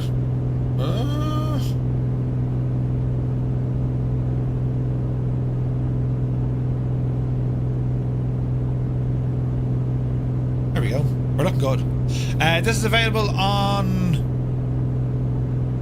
Just Flight. The Comanche, I think it is. Right, nice bit of climbing here now. Continue to climb before we turn. There's a big ridge line there ahead of us.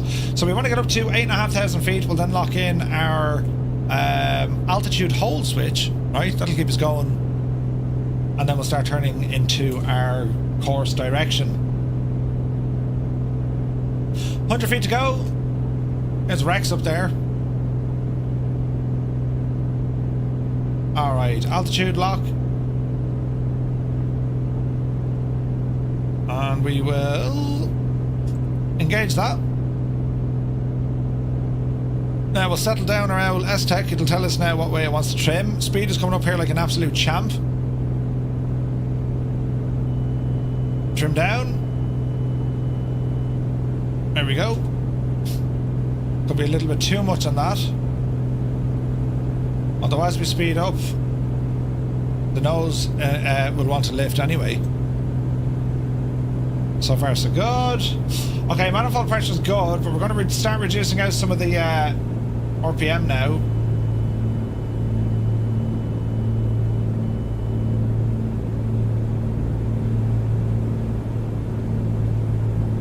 Okay, we're looking good.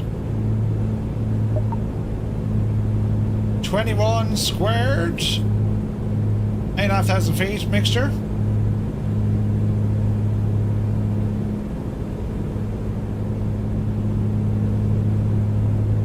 That'll do it. Left turn coming in.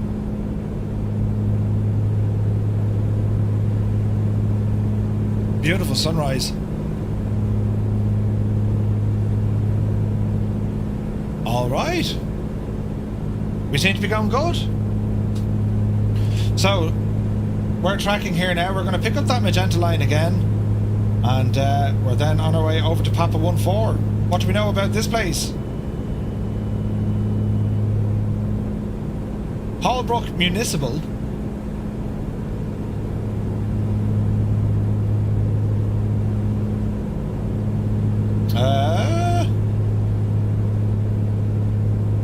Terrain alert ahead of us, that's okay. We're going to say Papa 14.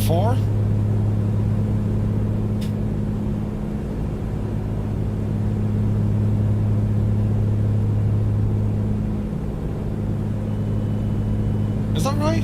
That doesn't seem right.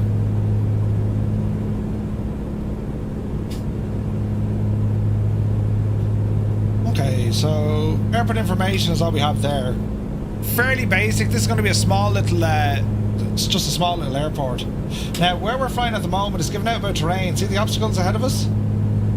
So it knows at this altitude, yeah, you're not going to get over that, Murph. Or if we are, we're going to be shocking close to that ridge. Shocking close. So we're going to come off altitude for the moment. Temporary climb. Nose up.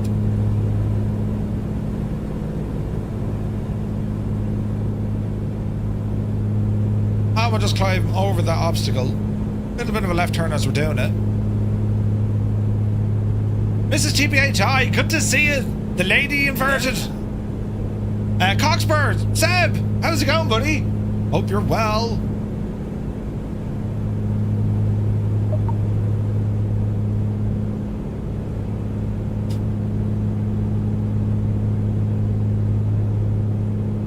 There's our current profile.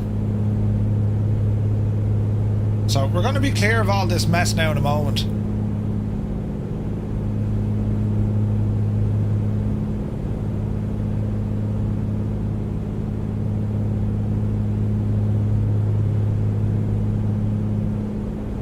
Alright. So far so good.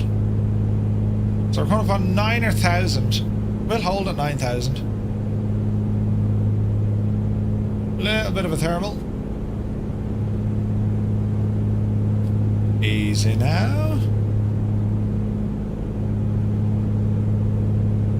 And lock us in. Looking good.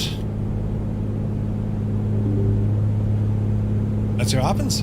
Always busy. I can imagine, man. I can imagine. He's flat out. All right.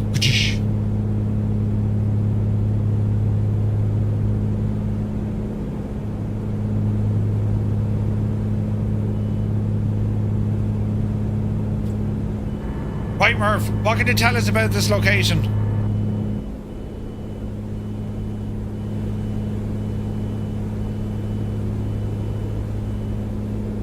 The White Murph. We're soaring over the stunning landscape near Grants, New Mexico. This area is known for its breathtaking views and rich geological formations, including the majestic Mount Taylor, a dormant stratovolcano that stands tall in the distance. It's a sight to behold, with its peak reaching over 11,000 feet. Jesus. It's named after President Zachary Taylor. Local legends say it's a sacred mountain to the Navajo people, known as Shutdown, and it's one of the 4 sacred mountains that mark the boundaries of the Navajo Nation. Keep your eyes peeled for its grandeur in the horizon. Now, are there any dragons out here? Jeez, look at that for sunrise. The White Murph, you say? Well, lad, it's not a place you'll find on a map, but it's a grand nickname for the area around Grants, New Mexico. It's a wee bit of a mystery how it got its name, but some say it's Is it gonna be tied to White the stunning Murph white or Right sandstone Murph? cliffs that grace the landscape here. These cliffs have been carved by the winds over centuries, creating a sight that's as breathtaking as a pint of Guinness on a sunny day. Keep your eyes peeled for Now. those natural wonders. They're a sight to behold from up here in the skies. Hey, Bartman, good to see you. Right, there's all sorts of mad scenery here. I don't think we're going to clear it, so we're going to go up. Up we go to 10,500. Climb us up. I had that as well, yeah. That's the intentions, yeah, it's brilliant.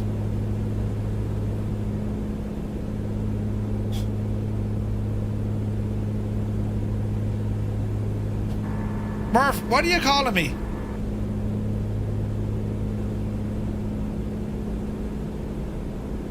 Murph, me lad. I'm calling you Murph, just like myself. It's like looking in a mirror, except I'm the one with the charming Irish accent and the tales of the skies. Now let's keep our eyes peeled for the wonders ahead. Ah, Jesus. What are you talking about? I'm the better looking one. Sure, I have me boyish good looks. 10.5 is what we want. Keep her climbing. Murph, me lad. With a name like Murph, you've got the charm and good looks that could rival any Irishman, even myself. It's all in the name, and you wear it well like a fine Irish tweed, pointing to the good looks and the grand adventures ahead. Jesus, Irish tweed. Would you get out of that garden? Right, how are we going here climbing? I think we're all right, actually. 9,500. We should be at an even altitude, though.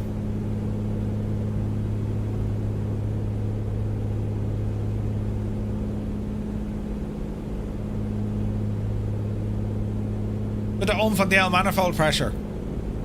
At least AI Murph has all his hair.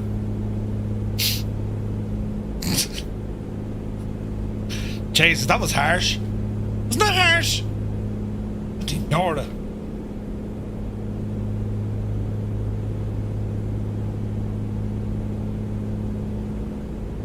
Right, we're well on our way. That's the good thing. Who's in charge? You haven't a clue what you're doing. Clearly isn't any of us, I can tell you. Huh? Coming up on 10,000. Let's hold altitude here. We don't need to go that high. We special... look at the views coming ahead. We special permission from, you know... ATC and that. Look at this. Jesus. Alright, we'll jump over to some GPS here now in a moment.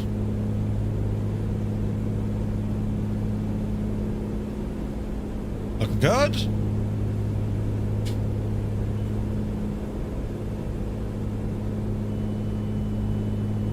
Trim down. We've only got away with 8,500 feet now, but sure, listen, we'll keep it where it is for the moment. 9.4 and a bit. Whoa, Betsy. Oh, that's very pretty. That is very pretty, isn't it? It's too early for me to be witty. I agree. I'm the same. Tell your man to shut up. Shut up, you. Right. How is all now in the realm?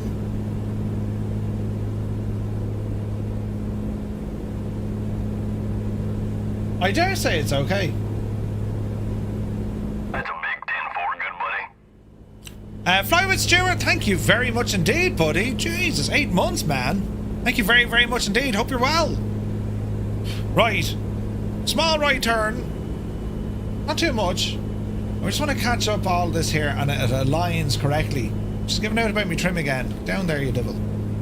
Just gone after 7 o'clock in the morning on local time. Oh, look at that. Look at that. Beautiful.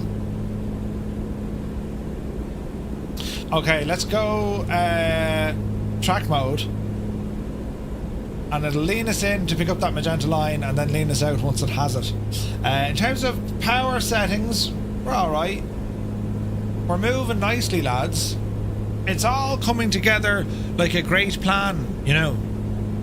If there was ever such a thing, you know, as a great plan.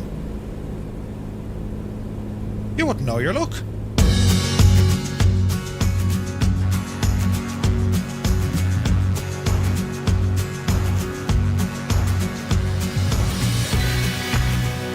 Gorgeous.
Will we fly over the meteor crater? I'm not quite sure.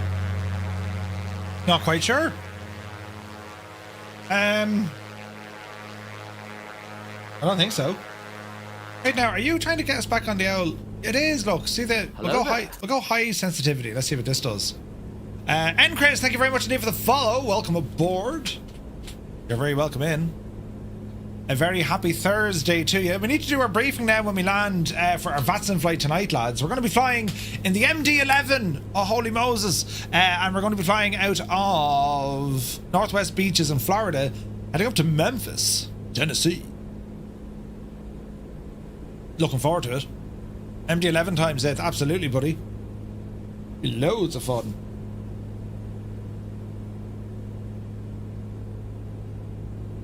So far so good. Eesh. That's the wrong button completely. Where's this button here? Eesh. Here we go. Right. What are we doing here now? Ooh.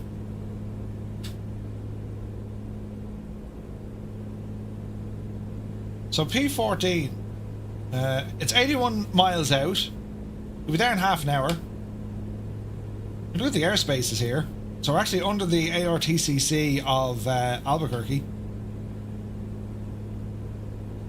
Poor old plane just doesn't want to be helping us out here at all. Where's my heading set? Let's go heading mode. There we go.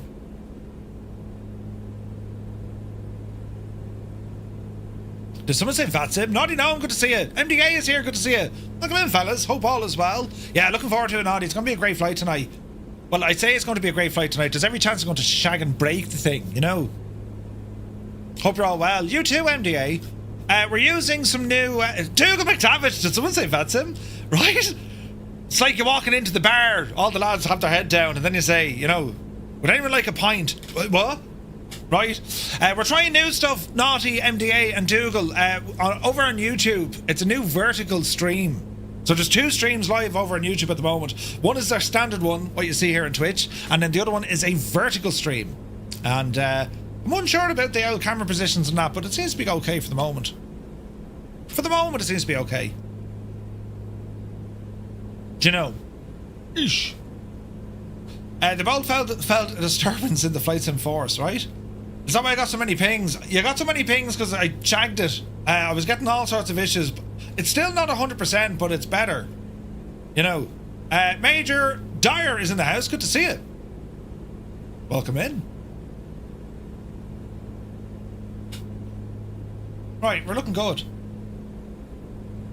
We are looking good.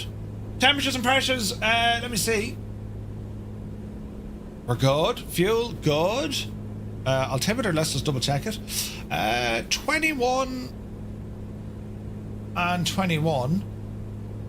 What are we burning? About 11?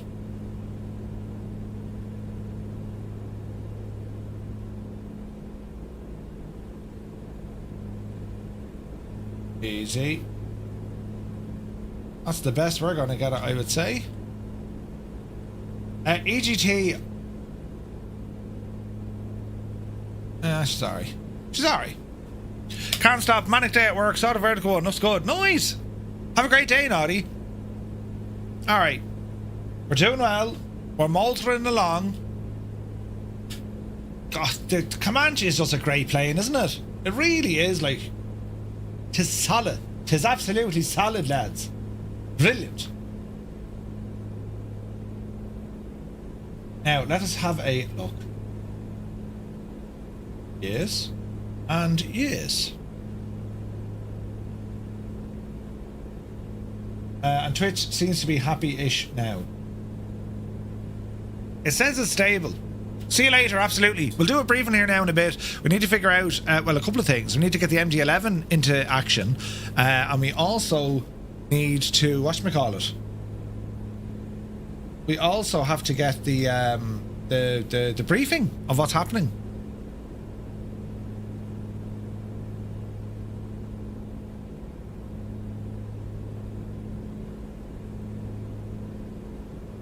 Okay, that's good, that's good, and bigger, that is good. XM radio, that's where you want to be kind of plugging into now. But yeah. Yeah, the voices of Say Intentions is pretty cool. Now, if I open up Say Intentions here, and we go to the pilot portal, And if you put in a rail flight, I wonder will it kind of catch us during the air. Flight plan. File flight plan. To activate your IF4. VF4. November 235 Romeo Mike. Aircraft is a PA 24.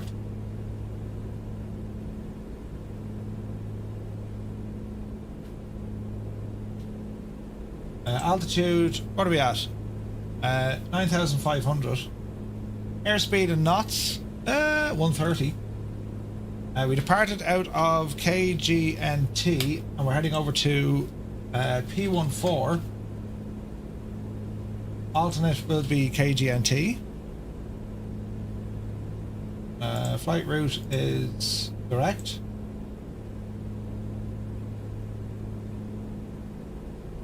So if we go into PA 24, let's okay that. And in terms of frequencies, who do we need to be talking to? Let's have a look. Navigation or METAR. Let me see. Navigation or frequencies. Albuquerque 116.8 we need to be talking to. 1168. 11. Wait, hang on. 116? No. 122.1 mark.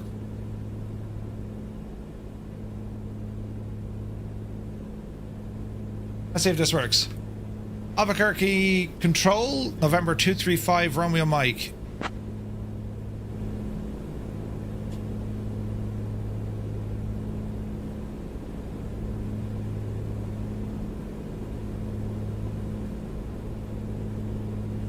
November 235 Romeo Mike, Gallup Municipal Airport Flight Services, Albuquerque Control, roger.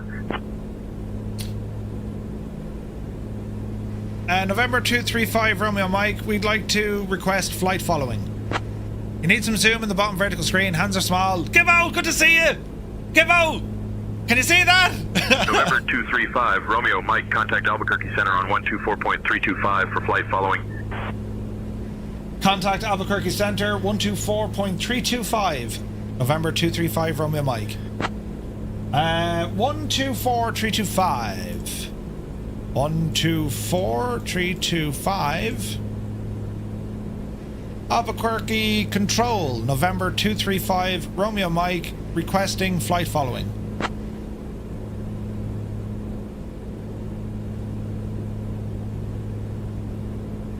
Yeah, give us November 235 Romeo Mike, squawk 1324 and ident. 1, 2, 3, 4. How do I ident this?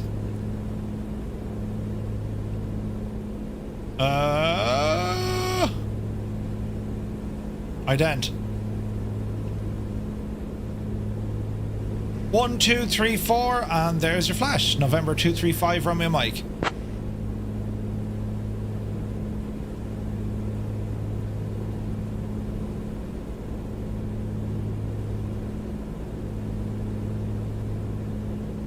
Jeez, look how much more responsive it is. 230 frames, look! Jesus. Oh wait, balls, 1324. There we go.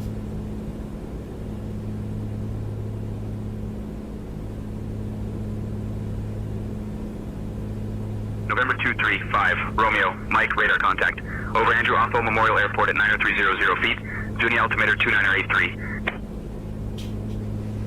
Altimeter 2983, roger. Thank you. November 235 Romeo Mike. You're running out of places to hide your vape now. Ah, what? What news is that? Give a look of a new screen. I'm not going to tell you what I called it, look. Brilliant.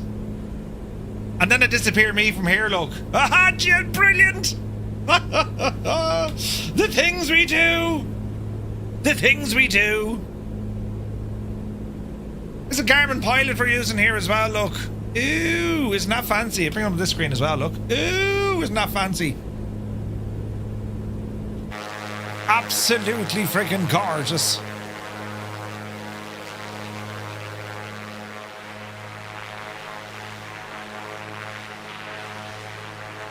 Is that the sim doing that, or is that my screen doing that? Oh, sim! Why is the sim doing that, lads? No. No. No.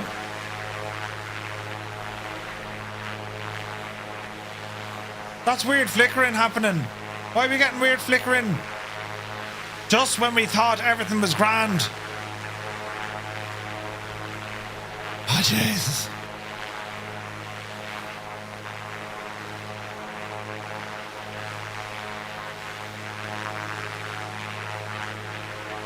There's nothing ever easy, lads, is there? What's causing that flicker? Balls. Hello there. No, not that. Is this? Space debris, good to see you. Southeast Asian, my dude.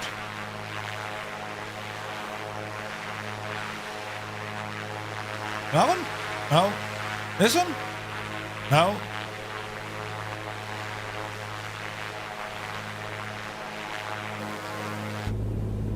Weird, man. Absolutely weird. We're getting all sorts of stuff happening. It's just like a strange flickering.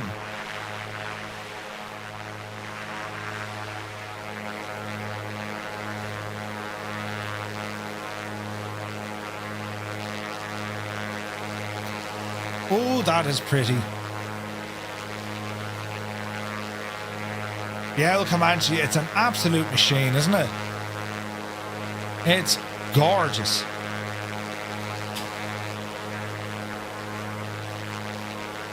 I wonder what's causing that flickering now.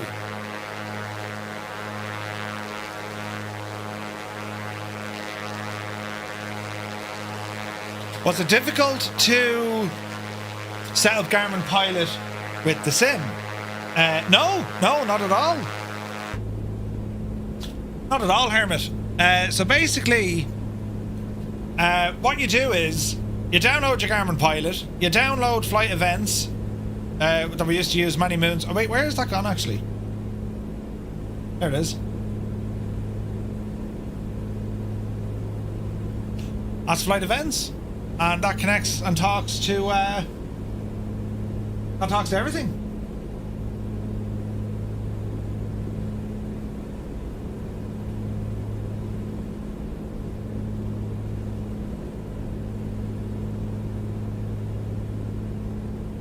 Pretty good, pretty good. Yeah, I think it's a flicker from FrameGen. If I turn on, it probably needs an update. I had some contact with A2A. There'll probably be being an update for the Comanche via Marketplace this week. I thought there was one. I thought there was an update, no? Huh.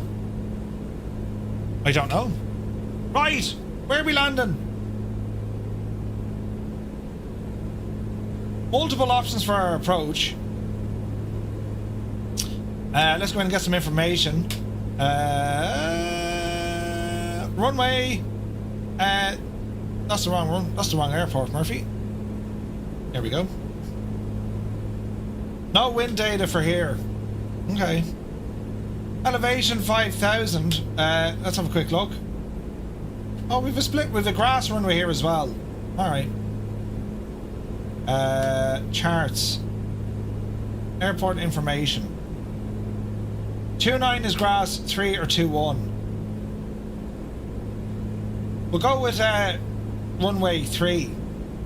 Albuquerque Control, November 235 Romeo Mike with a VF4 request. Some helpful feedback in the mods chat. Gibbo, thanks very much. November 235 Romeo Mike, you already have flight following. Continue as planned.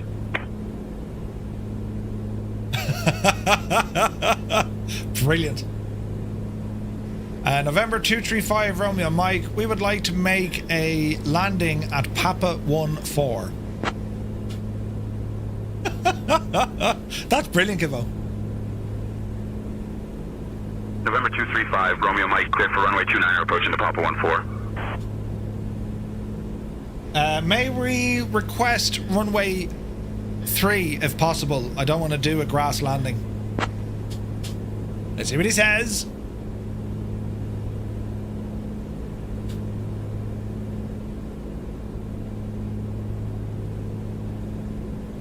November 235, Romeo. Mike, runway 3 is not available. Active runways are 29er and 21. You are cleared for runway 29er approach. Okay, request runway 21 if possible.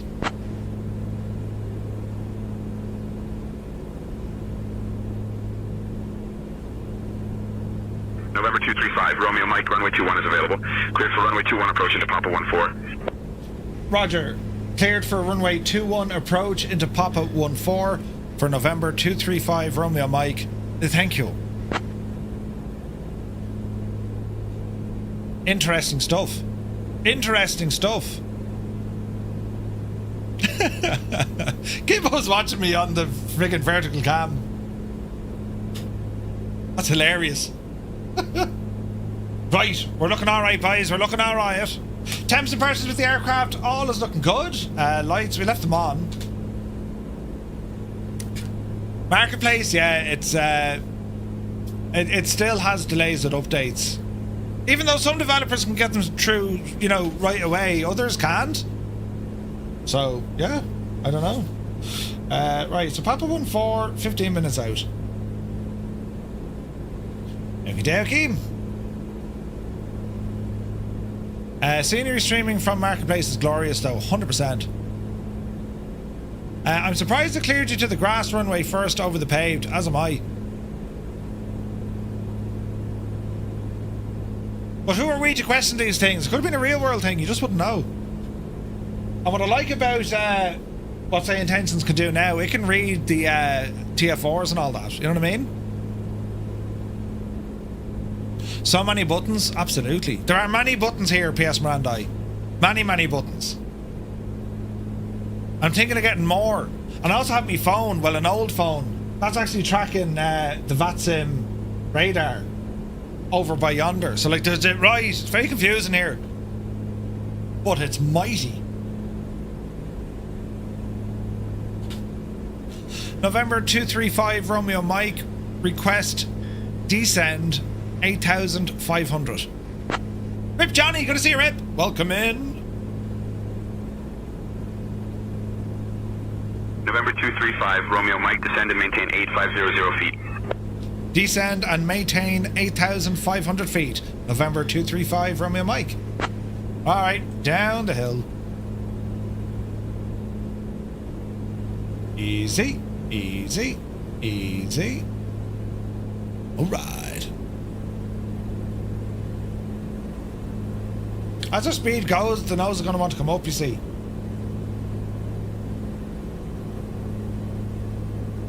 Gently does it.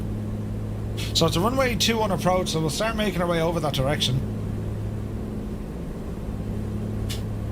So far so good.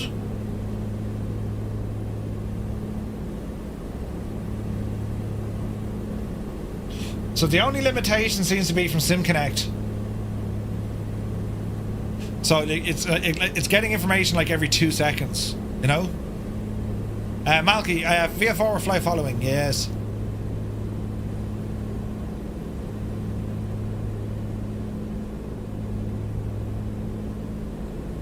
But I was on like a weird altitude of 9,000. I shouldn't have been.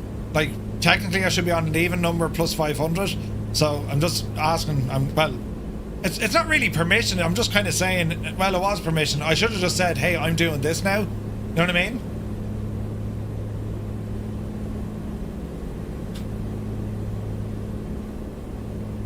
Like, I don't need to ask, but it was just, you know.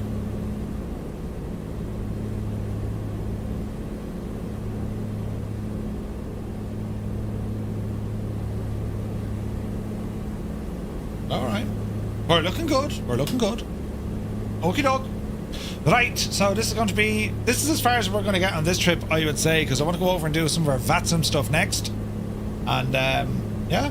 I'm looking forward to using this scratch pad later on. You know.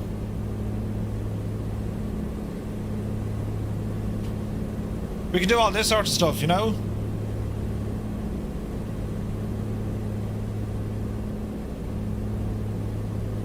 Hello, hello. You know, isn't that brilliant? And then it's class. Like ADAS information, airport would be Papa 14, information Tango if it was 1200 Zulu, winds 140 at 6, visibility 10, sky conditions clear, temperature 14, dew point 12, altimeter 2983, runway 21, remarks cleared. Isn't that deadly the way you can do all that? That's real handy, isn't it? Real handy. Right, we're just going to descend now. Is that a new Comanche? I have the A2A. Same Comanche. Very same machine. Very same. Right, we kind of shot down through that 8,500 feet, but it's grand. We were cleared. We were cleared for the approach. It's a visual approach. What's the app? It's Garmin Pilot. Garmin Pilot. Alright, quick check. So, lights are on. Dropping, make sure as we're dropping altitude. And, let me see, it's on the far side of that river. So it's over here somewhere. Here's the boys.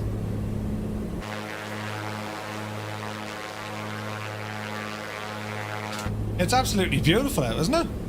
Outside temperature, a nice kind of 18 degrees. Beautiful. Absolutely beautiful. Such a good machine, this. Really looking forward to flying the Dukes. We're going to take the Dukes out next week. And, yeah. That's going to be a barrel of laughs. A barrel of laughs. What GTN? Sumner, this is the PMS 50. Does the job, man. Does the job.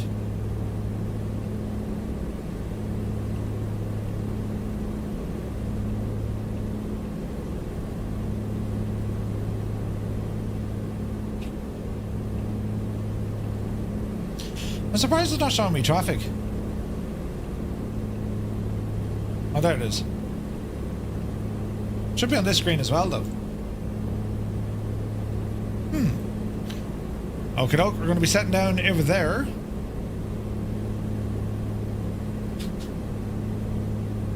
Temps and pressures, everything's still looking good. We're continuing to drop.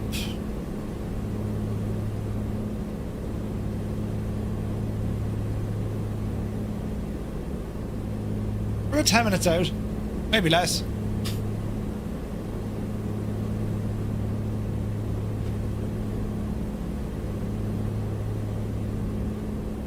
Beautiful scenery, isn't it? When I first looked into Garmin Pilot years ago, it was only a wee bit cheaper. I'm surprised because Garmin products seem to increase leaps and bounds. Yeah, no, like I mean, as I said, like ForeFlight is more expensive, and I've used ForeFlight. I've never used Garmin Pilot, so you know what I mean. I'm going to play around with it and mess around with it to see what it can do. So far, it's quite good. The synthetic vision is a bit of a issue though. Like I don't know how I can fix that.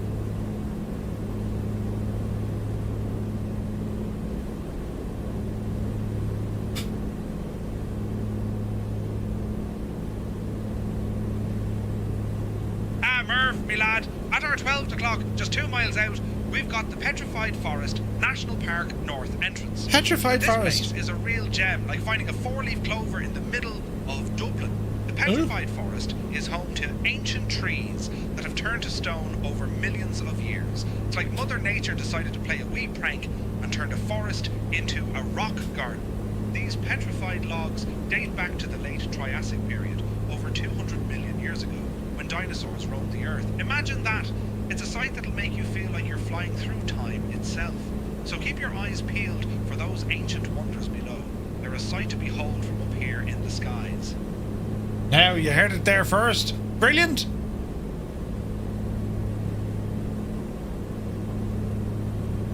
Okay, what can I do with this screen? So here's a terrain screen, which is pretty good.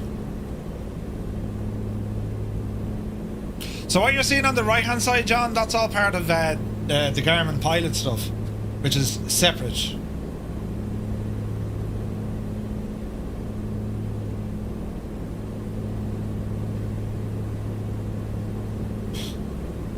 Track up. How do we change that now? View mode.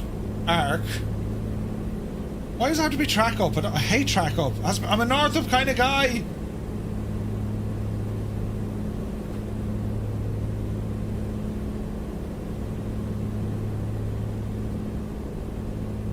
We're the north up kind of guy. Carney says, good to see you, Carney. He says, I did some IF4 yesterday with say intentions, haven't used it for a while. It gave me frequencies which were not active. So I got no response several times. I got misinterpreted. Is that normal? No, it's not normal. You need to give him feedback for it if you can. Left turn coming in.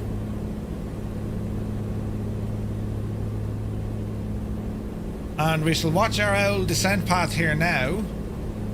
Hold altitude. And we're going to start easing off that speed. 235 Romeo. Mike, Holbrook Airport at your 2 o'clock, 17 miles. Change to advisory frequency approved. Radar services terminated.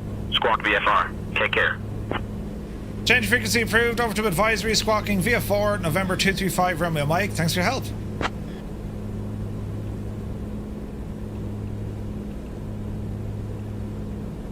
November 235 Romeo Mike. Frequency change approved. Squawk VFR. Have a great day. Sweet.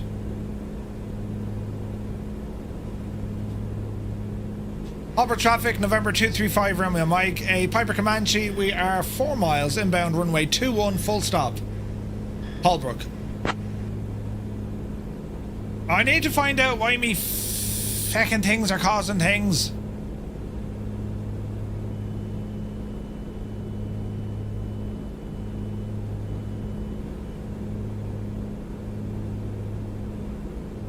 Uh-oh. That's after loading in a whole load of stuff.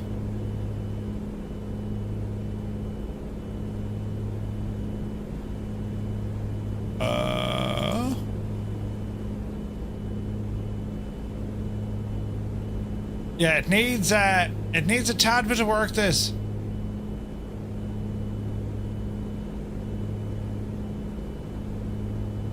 .62 is the version I have streamed in Flight Sim 24. Oh. What version is this? 651. I wonder is there an update needed? There probably is. We're slightly off track here. Easy does it.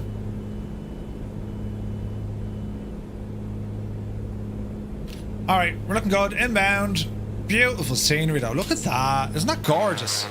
Hey, Angels 1-5 right in her tail. Looks good, man. Okay. Stop pressing buttons, Murphy. Just fly. Fly the plane. Fly the thing. Do the yoke with the stuff with the thing. You know. That road goes to P14. Oh, nice. Nice, nice.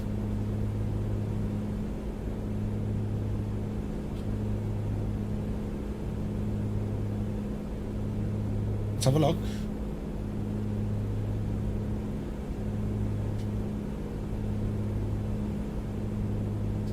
Alright, so lights, fuel is okay, mixture, another dash, that's probably too much. There we go.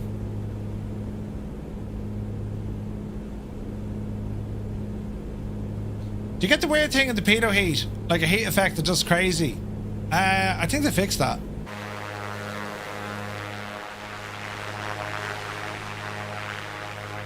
I think they fixed that. It used to be there.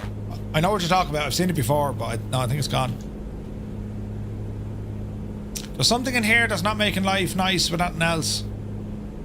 How hot does the pitot tube get? Hot. Very hot. Although in saying that, I have my pitot tube off. Try that again.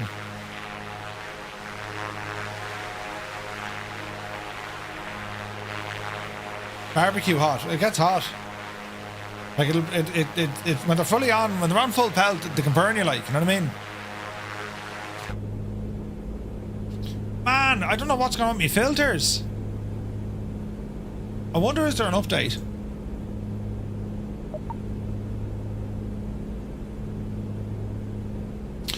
All right.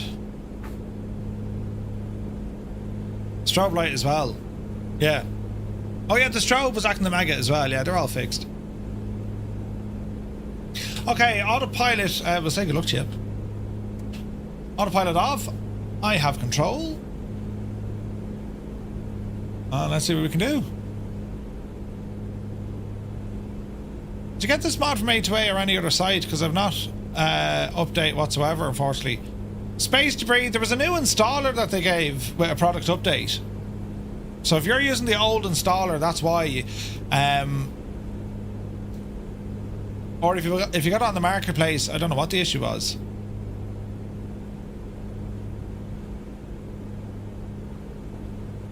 You got it from the marketplace.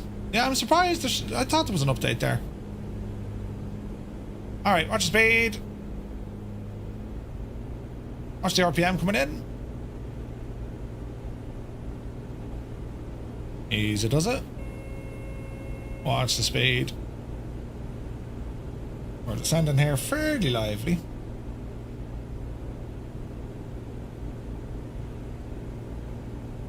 It's a cracker of a morning for flying though, isn't it? Look at that. Gorgeous. There's Mac. Beautiful part of the world this is. My speed 120 knots. Keep it dropping.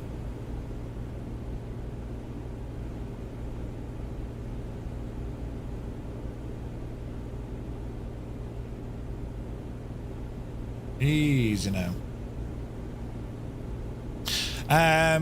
Marketplace will be updated hopefully soon. I was hoping for this week. We're still waiting on an email. Ah, Lewis, good to see you, buddy. Hope you're well, man. Just love flying this plane. It's absolutely beautiful. Holbrook traffic, November 235, Romeo Mike, 2 mile final, runway 21, full stop, Holbrook. Alright. Let's go to gear. Gear coming down. Notch your flaps.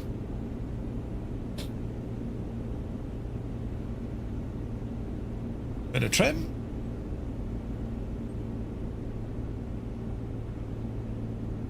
Speed coming down nicely. Second notch of flaps. Little bit high, but we're okay. More GA need wing tip tanks. Yes, Zith, they do. Wing tips for the win, man. They just look so cool.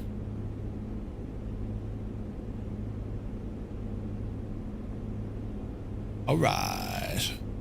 Yeah, said after. Murph, me lad, at our 1 o'clock, just 2 miles out, we've got the Holbrook Municipal Airport. Now, this airport might not be the busiest in the world, but it's nestled in the heart of Holbrook, Arizona, a place known for its connection to the Petrified Forest National Park.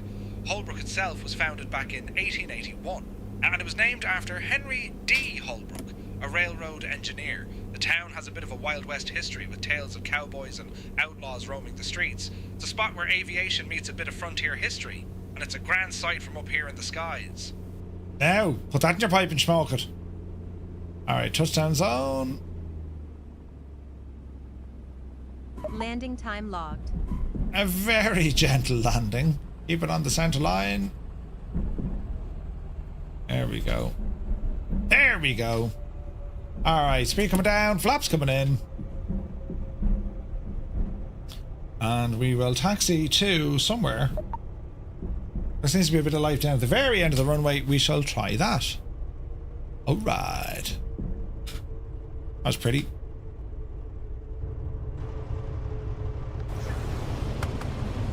That's some air in. Nice 20 degrees up here. The bladder and those wingtips dry out unless you keep fuel in them. Very expensive to replace, I can imagine. They get perforated and all that. They harden, I think, isn't it? Alright, exit off here to the left.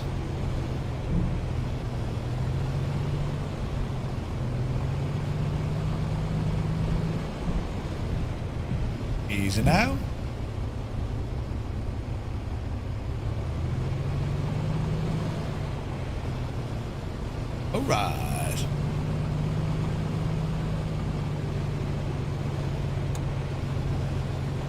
Holbrook traffic, November 235 Romeo Mike. Clear the runway, taxiing to parking, Holbrook.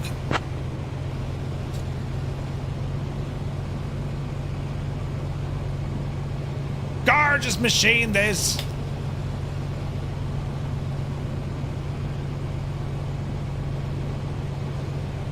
Something not 100% with the L model matching.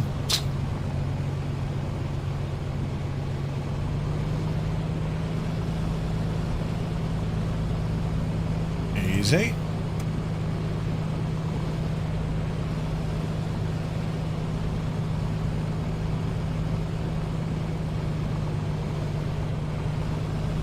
Such a nice plane.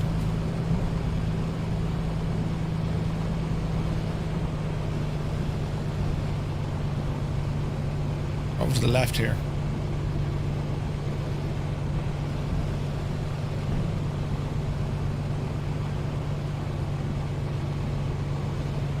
All right. Hi, is that a Cirrus or is that the Corvallis?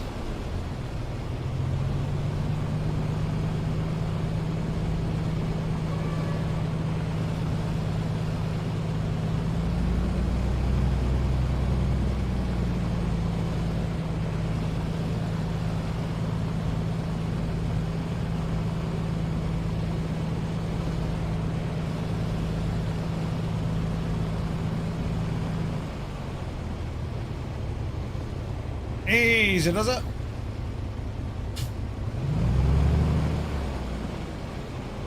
There we go. All right, so park and brake engaged. Let's have a quick look at what we're doing here now. So lights off, transponders already on standby, avionics master switch coming off, mixture, mags. Engine off time logged. The flight Excellent. is finished. The It has flight been monitored by is finished. OnAir. That was a nice flight. All right, let's see what we can do here. Lights off. Master switch coming off. Key is okay where it is. Our fuel valves closed. Our tablet. And we'll go to flight. Shocks, tie downs, control lock will do. Pitot cover as well. Everything else is okay. Wow, that was a beautiful, beautiful flight, wasn't it? Gorgeous. Absolutely friggin' gorgeous. So we'll bring up OnAir. How do we get on with that one? Showed the flight record. Full marks on that one. Excellent stuff. Landing. What did we touch down at? 38 feet a minute. 3 bounces, but they were gentle kind of bounces. Flaps deployed touchdown. That was all fine. And that was our routing. Nice bit of jiggery pokery.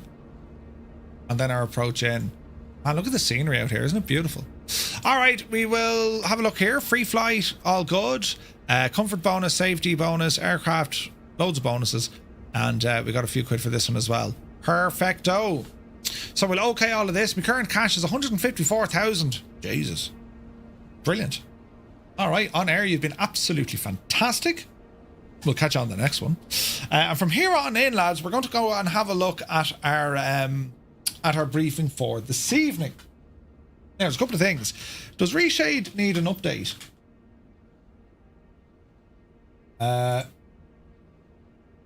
Download. But what's the 651? I'm using 651.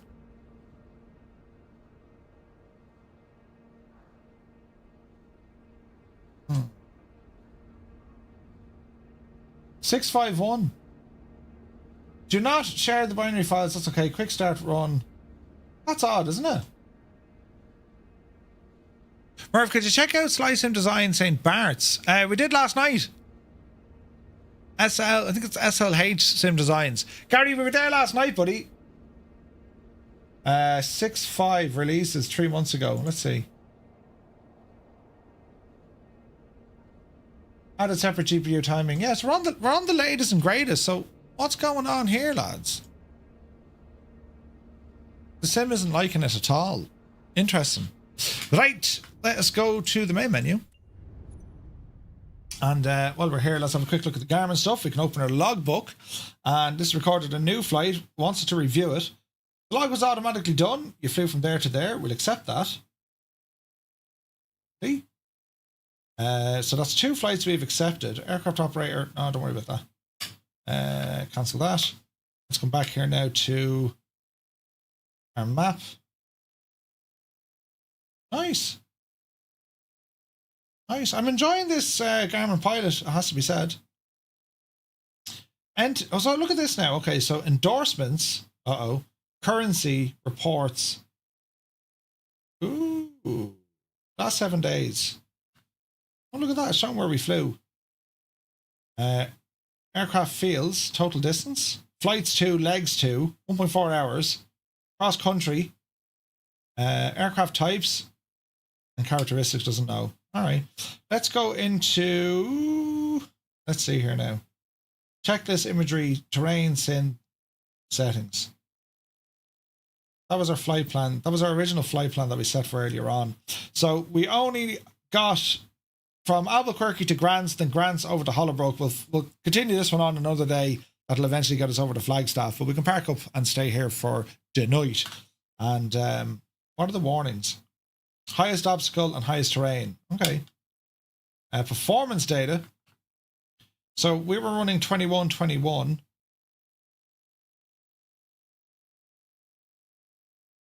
Okay, so that's going to be our typical fuel usage. Jeez, this is very good, isn't it? Update the trip. Okay. Back into the nav log. That's okay. Our briefing. M&B, that's mass and balance, I suppose, is it? We're going to have a look. Right, we're going to close off 2024. There's our flight plan. So mass and balance. Click here to create or import a profile. Activate. Right, I see what it's doing there. That's really good. Okay, so it's going to be Flight Sim 2020 next. I think I have Memphis. Few beers tonight in the local saloon. You better believe it. We have Memphis installed. Okay, this is going to be Flight Sim 2020 booting up now when we're ready. And it'd be interesting now if this picks up the other. Now that flight is still active, so let me see if I go into my flight plan, right, and the route. Can I close this? Set up route data. I wonder, can I close this off? Update trip. Activate. Or does that add a trip? This is what we select. Okay, so if we say this one here, edit, delete that. So how do we, there we go. Delete. Not filed. That one there, deleted.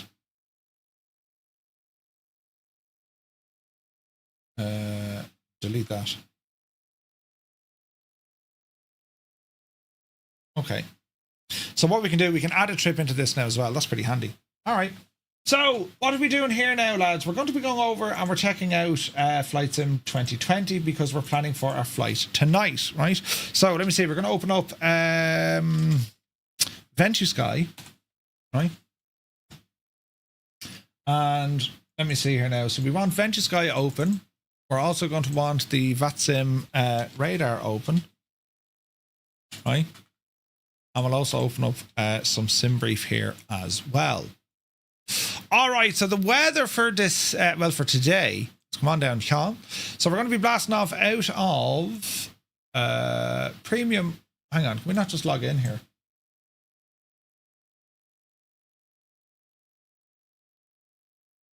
Sign in with Google.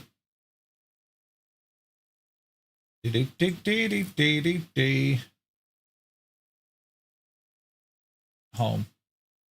And VentuSky. I don't have premium. Access all the weather maps in a mobile app. With premium, you can see hourly, and I thought I had that. Weird. Premium. Log out. Oh, I do. I have it on my phone. Well, Right, anyway, not important. On over here. What's going to be happening? So let us look at the wind speed. So we're going to be taking off out of we're over here somewhere. Panama City. Now here's the thing, we're all talking about bringing big heavy aircraft. This airport ain't, or the airport isn't necessarily going to hold us there, but sure, we'll see. So that's the winds currently. Close off this stuff. Yes. And that's loading in automatically. So as the time goes on, let's have a look. So it's very calm. Calm winds. Weather fronts we can see. There's a cold front moving in. Okay, what about our cruising altitude? So we'll have a headwind. 16 to 18 knots, right? So we'll have to allow that for our fuel planning. We're going to be battling a headwind of 16 to 18 knots along the way. That's okay. What about rain? So 4 and 10. Pockets of showers, but it doesn't look like we're going to have much, to be honest. I think we're in for another lovely clear. Well, I say clear. We could be in for another lovely evening. Cloud cover. Let's have a look. So 30% up to Memphis. There's a lot of cloud coming in. Let's track it. Ooh. Come 10 o'clock, we're going to be socked in with cloud.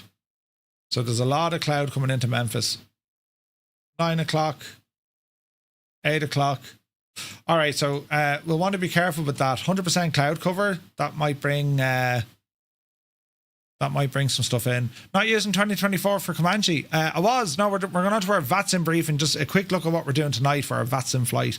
I said have a quick gawk at it here. So, right, I mean, look, it's grand.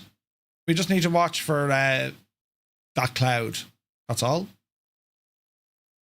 There's no thunderstorms or any of that jazz to worry about. And that looks good there. Sim brief. We'll get into our dispatcher here now in a moment. Just waiting on 2020 to boot up because I just want to test to make sure our stuff is actually working. Say intentions will bring that offline now as well. And what else? LRM. You can go for a good look and thanks. LRM is detect you may be still in flight. Yeah, close. Right. Here's a sim. MD-11. Memphis. But our problem is going to be trying to get the machine out of here, look.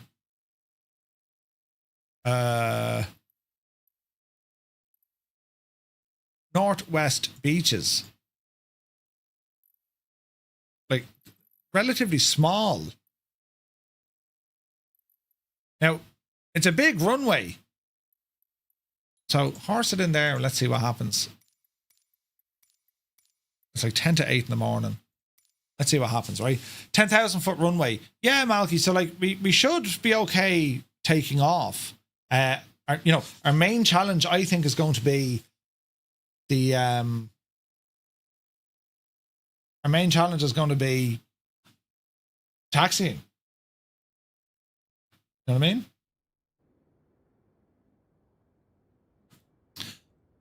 So let's jump in. Runway awareness. Okay. Sweet. Feet. GSX. Boarding requested. Let's see what happens here. Yeah, there's no large gates here. Now, we will fit, but we just need to be smart on what we're doing. You know what I mean? Ground services. GPU is there. On up on top. Battery on. Arm the emergency power and grab the external power. Autopilot. Alrighty.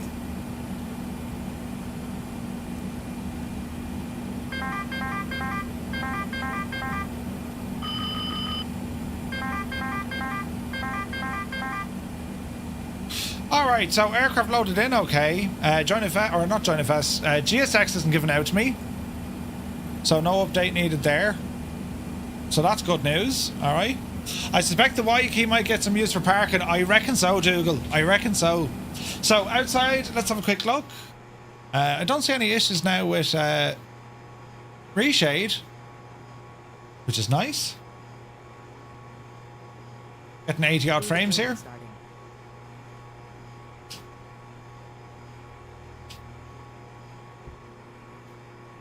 The last time we flew this, lads, we went across the pond.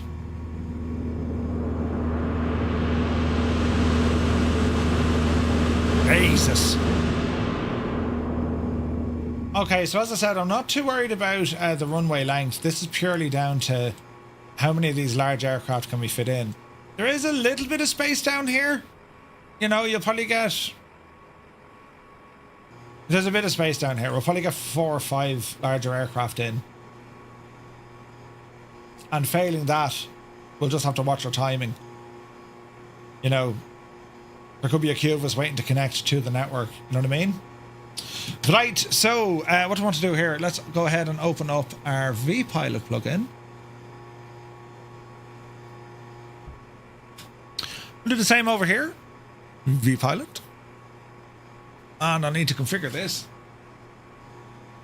So we are MD-11 freighter. We are Firefly 235. Connect. Connected. It's all talking to each other. Perfect. Great news. Great news. Right, I'm happy enough with that. Let's see here now. Sweet. Sweet. Our Garmin pilot works on 2020 as well. Super duper. Right, let us go now and check out Memphis. This is the one that's going to require, you know, a bit of head scratching, I would think. So we're going to now go over and review Memphis. So while we're here, we'll plan our flight based on what we're to do tonight, right? So where is my Discord? And we'll go into VATSIM, VATSIM Thursday. And here we go. So here is our flight for later on. So we're going to be going to Memphis, a musical and cultural hotspot. Memphis stretches along the Mississippi with blues roots and barbecue smoke in the air. Already looking forward to this one. We have the sceneries for both. KMM. I've scenery for KMM. It's 2020 only though. I don't think it works in 24. Our routing is going to be Wazzer and then the Van Z. Wazzer and Van Z. All right, let's go over here. We're going to be airline Firefly Air. We are 235. We're going to be departing out of KECP and we're heading over to KMM. Aircraft is going to be that of an MD-11, but we want the freighter variant. MD-11 freighter. RGB. It's giving us already the Wazzer and the Vin Z. An hour 35 en route. Let's go ahead and generate the flight. And let's see what we can see here, friends. It's all terribly, terribly interesting. So what we have with our flight plan is going to give us 34,000 feet. That's, Jesus then. Flight level 340, that's a little bit high, so we want to watch that. I think that's going to be too high, right? Let's load into Memphis. This is a friggin' huge airport. What did I J's? It's huge. FedExes and cargo live up the road here. Let's jump into there. And load in and see what happens. The our main thing is getting familiar with the airport before we do anything. Do you know what I mean? So if I were to put in airports, and can I do something in here? Search KMEM Memphis. Here we go. 3 runways are closed according to a NOTAM. This is interesting. Airport diagram. So let me see. We have, that's where after appearing just there. Look at the size of this place, though. Isn't it ridiculous, isn't it? Ginorla. Okay, request deboarding when you're ready. Requested. Runway awareness. Okay. All right. So let's have a look. Airport diagram. Centralized de-icing is down the bottom. East FBO hangar. If they're taking in the see where the FBOs are. So if you know, if you're taking in your business jets tonight, that's where you're going to go. The rest of us, if we're going on, here's the feeder ramp. So if you're in your little Cessna 172 or your 208, you're over there. Can I write on this? Oh, that's the absolute jazz. We can. Right, brilliant. Okay. So we're going to be looking to park somewhere over this neck of the woods here. All right. And depending on what way the weather and the winds are going to be, all that jazz, we'll have to find out now in a second. Okay, clear all of that, close that, and we'll go back one.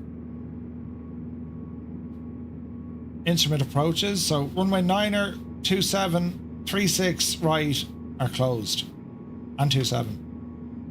Okay. With Signature and Wilson, you also have the Tennessee College of Applied Technology have a maintenance department here. That's pretty cool. Notams are all there. Taxiway closed. We'll rely on Navigraph for all of this later on. Weather here at the moment, winds 190 at 5. TAF for later on. It's VFR conditions all the way up until tomorrow. Ooh, great. Great news there. Let me see. Winds aloft 050 at 5 knots. All right. Where is this now? Another rinse and repeat forecast is on top for Thursday. Temperatures will peak in the mid to upper 90s. There's convection warranting a low 10 to 15%. Prolonged hot and most dry pattern. Okay. Fire weather concerns will peak on Thursday afternoon due to the temperatures falling below, or humidity falling below 30. All right. That'll all do there. Okay, let's go in and inspect what we're doing. So, inside of the sim. So, this is our scenery. Let's see what happens here. This is just scale now. Do you know what I mean? So this is down at the cargo ramp. And we have the feeder area just here. This is for your small Cessnas and whatnot. Alright. Grand caravans and all the jazz. Alrighty. The main airport itself, in terms of navigation, it's not too bad. It's 4 in, it's 1 across, and everything's pretty much slap bang in the middle. Oh wait, no, hang on, sorry. It's 3 in and 1 across. Okay, so we're 3 in and 1 across. Navigraph, let us unload it, and we're going to re-import now from SimBrief. And let's have a little look-see here. We're going to change this to IFR. Alrighty, so our departure out of KECP, non-standard departure, therefore it's runway 34 direct. Wazzer is our first waypoint. Then it's going to be the Vanzi 3 arrival. We're expecting runway 36 right. Now, what were the NOTAMs here? Runway... No, we're good. We're good. So at the moment, runway 36 right is the best for winds. It's a 9,000 foot runway. 9,000 foot runway, which is what we want, right? That's what we want. Right,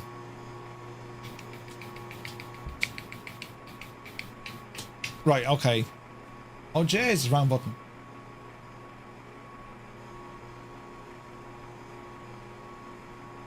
Let's have a look at the owl star. Wazzer. We'll make this bright. It could be easier for you to see. So, okay, a bit of information here. So let's see. Routing.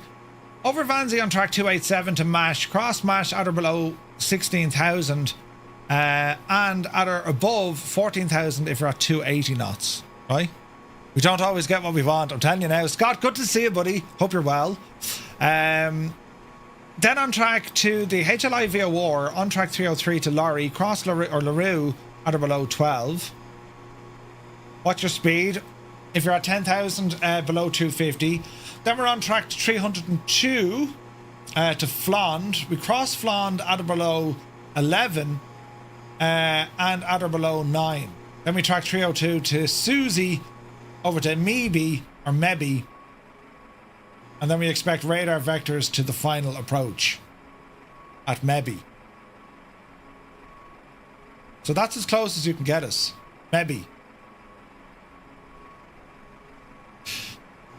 The information it's given us here is there's a whole load of constraints. And what this is going to mean for our flight, yes, we can program things to descend via the star and, you know, the ILS approach if there is one.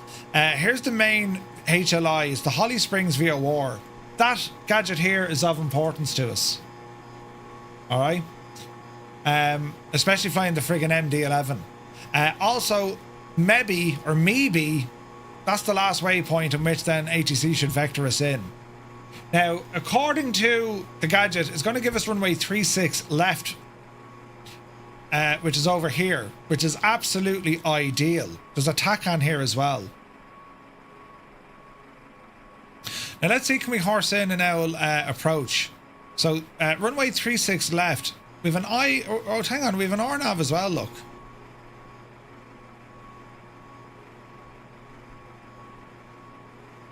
What transition do we want? Western?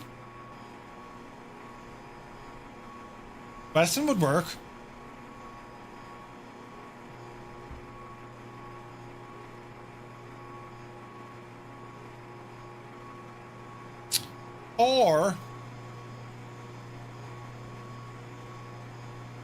Or it could just be finals. Here's a better one. The RNAV is from the Hill VOR. Let's add that in for the moment just to see what we can do. So if we look at our full routing now, right, we'll see that once we get to the Holly Springs VOR, at that stage we can then head straight over to the ILS approach. So we'll be coming in from here, is it? Holly Springs VOR. Procedures not authorized for arrivals on balls. Right, forget that. So forget that. We will.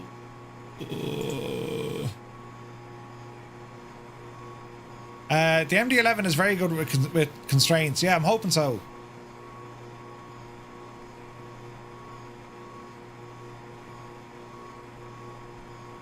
Worst case scenario, if we don't have ATC tonight, we'll vector directly from our last waypoint, which is maybe, right? Bearing in mind, we got to be between 8,000 and 10,000 feet at no faster than 210 knots.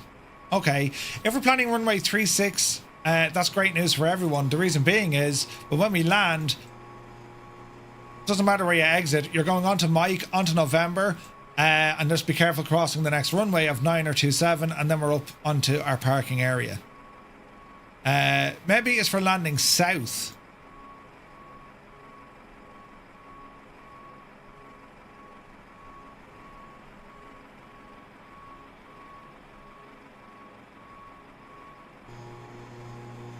No, I don't think so. Oh, you're right. It's Kemlar or Chemlar. Jesus, that could have been dangerous. Come back the road here, look. That could have been catastrophic. So, this is our last waypoint.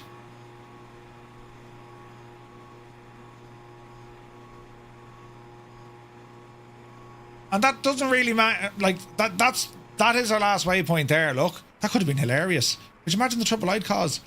Right. Now, if they give us 3.6, right, it's not a big problem. Either or. Any of the 3.6s are fine, once we know where we're going, right? So if we're not on 3.6 left on November, well, centre we can go Sierra. Right, we can go Sierra. Or we can go Yankee. So yeah, I think we're laughing either way. It seemed an awful lot worse than it actually is, to be honest. Right, so if we're landing on any of these puppies down here, be it 3.6 left, centre, or to the right. It'd be class now if we had friggin' dual runway operation with parallel landings. Wouldn't that be class looking? Right, okay, so we're not going to see any of this stuff in here. Like, we're not... It's purely freight. So even though we have the passenger terminals and all this jazz here, well, we're going to be staying to the north up this neck of the woods. So be careful of 9 and 27, but apart from that, we're in here somewhere. And what's it going to be looking like later on this evening? Well, we're on live time, so let me see. If we were to GMT is 1310. So I'd be going to 1910. 1910, allow her 2 hours. So it's going to be 2110. So it'll be roughly like this. It'll be roughly this when we're landing. That works. After last night's landing, Annie will seem like a walk in the park. I'm telling you now. I'm not going to be an afraider, but I think I can find the terminal, Malky. Yeah. All right, I think we're looking good here. I think we're looking good.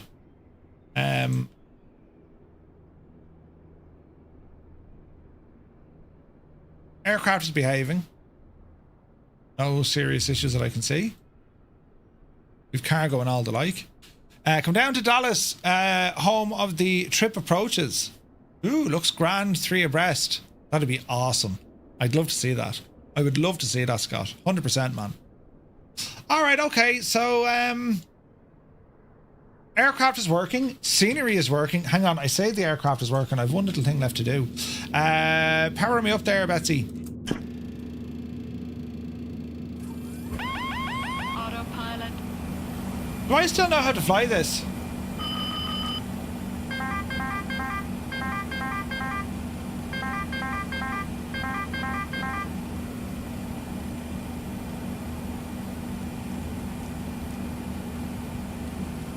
Right, that's how they work. APU power on.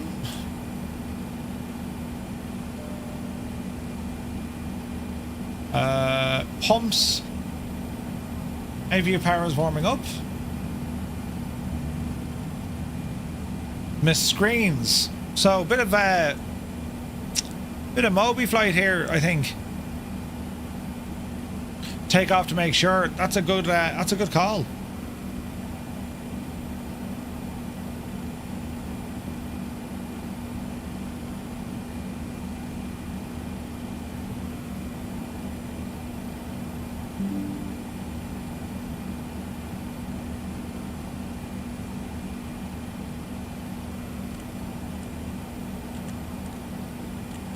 Right, there's my wing gear working with this.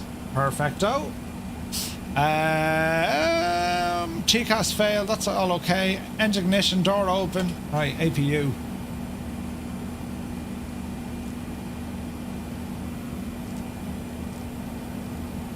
APU power is on.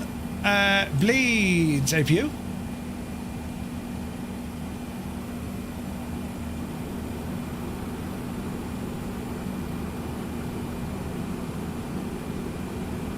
Is the APU generator on?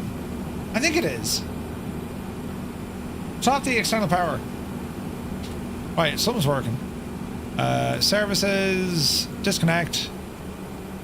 Park and brake is set. Brakes off. Chocks off. Oh look, the park and brake wasn't set. Jesus. Right. Master caution. What are we doing to this machine? Align the IRSs. Alright, how does this game work? Auto brake takeoff. FMC 1. Flight plan initialization. Initialize the IRS. Now how can we pull this in? So dispatch. Import flight plan.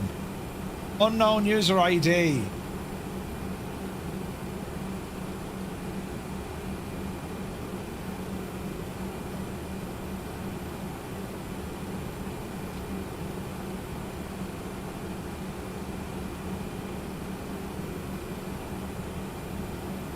Let's see if this works. Aha! Here we go. So send flight to your FMC, set fuel and payloads. That's all grand. Payload sent. Lovely. Payload. Performance. Runway 16. No, we're going to go down to 3. Ah, wait, balls. You have to put in the wrong plan, you absolute muppet. Actually, do you know what would be more beneficial, lads? If I attempt to take off from the place we're supposed to be departing from in the first place. Right? I'm just saying, Can like, I if get it... a refund? No! Like, if we don't plan this right, this could absolutely shag the whole thing. So we need to make sure we can actually take off out of Panama. You know what I mean? So we'll do that first. We'll attempt to take off here out of Panama. And if this doesn't work... I don't know who we blame. Close that now, look. There we go. Yes. Yes. And yes. Okay. Let's try this now. No, we want some mistakes to keep the stream interesting. I need to make sure I can actually take off from here. So Northwest Beaches gets us back down the road. We'll park here. Fly now. Fly now. Blame Gibbo. Always blame Gibbo. Always blame Gibbo. Right. Actually, this guy can come up the road now a bit. Yep, see daisy. There we go. That's good. Right.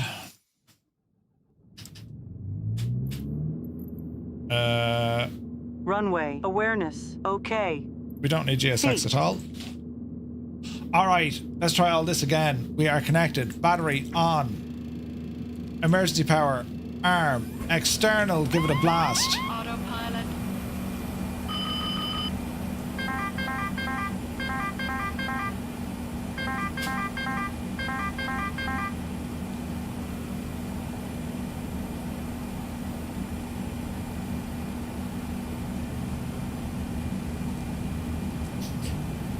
Okie doke.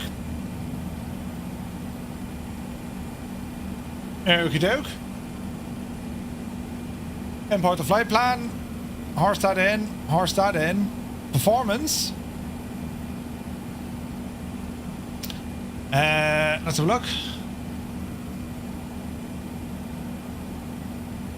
Runway 34 is what we're going for. Winds. Get the weather.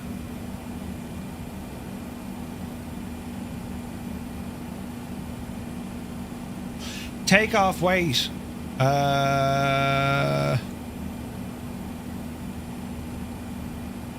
207.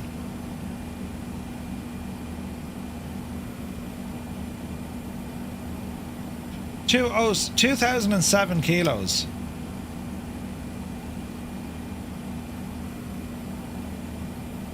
Is that right?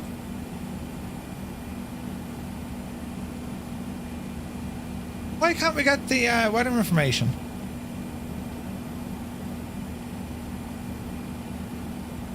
Specific flaps would be 15. Jesus.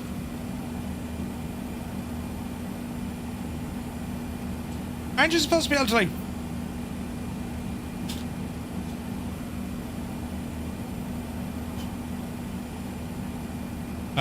packs would be on.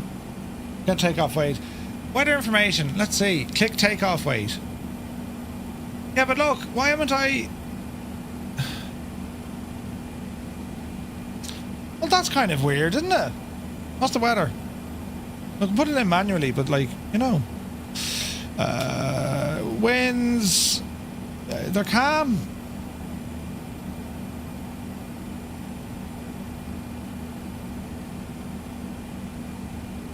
I don't know why it's not getting the weather. Try another ICAO. Ah, that's what's wrong. It doesn't have the ICAO code. Temperature in degrees Celsius here is 23. And our altimeter is that of 3004. Didn't like that. 3...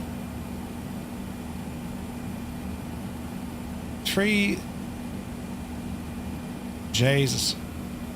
30...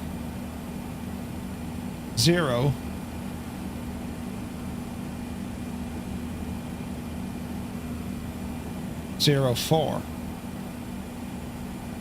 Right, that's the weather. That's the takeoff weight. Calculate. Okay. Okie dokie. APU available. On. APU on. External power off. Services disconnect. Park and brake set. Remove the chocks. Rejected takeoff. FMC. Flight plan initialize. align the IRS. Alternate route, alternate airport, flight number, Firefly 235. Our alternate. Got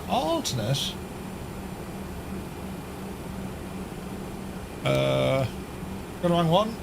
Our alternate. Let me see here now. KBNA.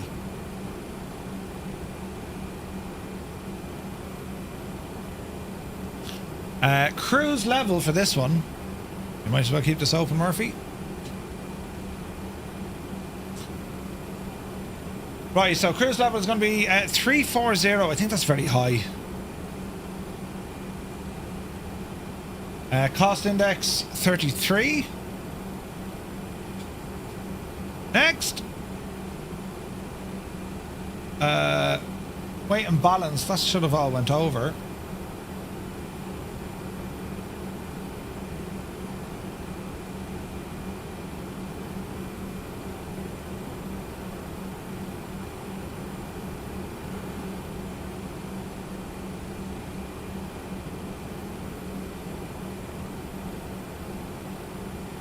Okay. Next. That's okay. Okay, flight plan. KECP. Blasting runway. Well, there's no SID, but we'll just put in runway 34. Insert. Then we have a couple of discos until this comes in. Our star is going to be that of what? What did you say it was? The Vanzi. Wasn't that the ticket? Vanzi 3, look. Ish. We're going to plan for an ILS onto, let's call it 36 left. And transition Cram Tallow.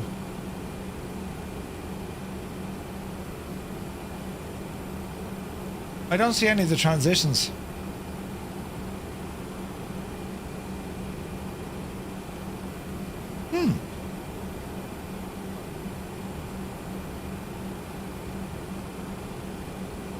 Wazzer.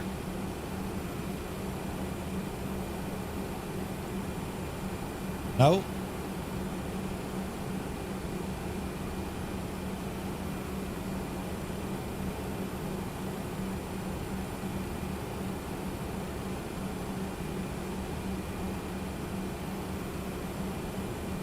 Cram Vans Chandler.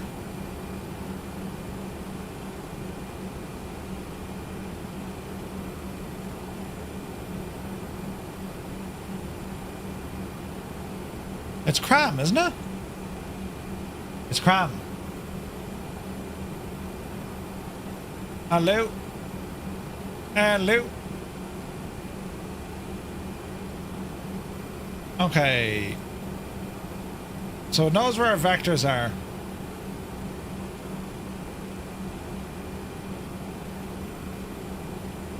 Okay.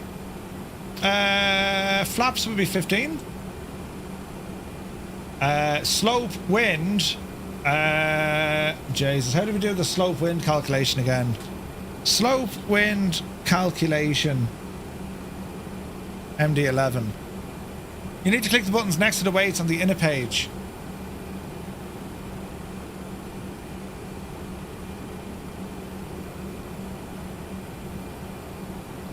Wait, what? No, we're good.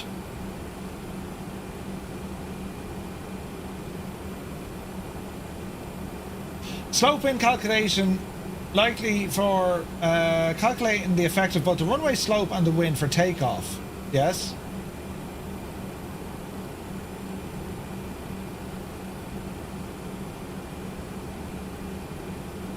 This probably won't give us the slope.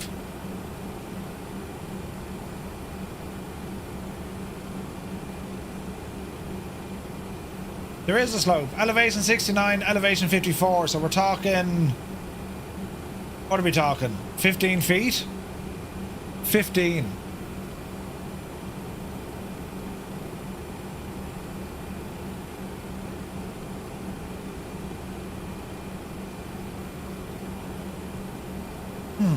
Slope info should be in the EFB.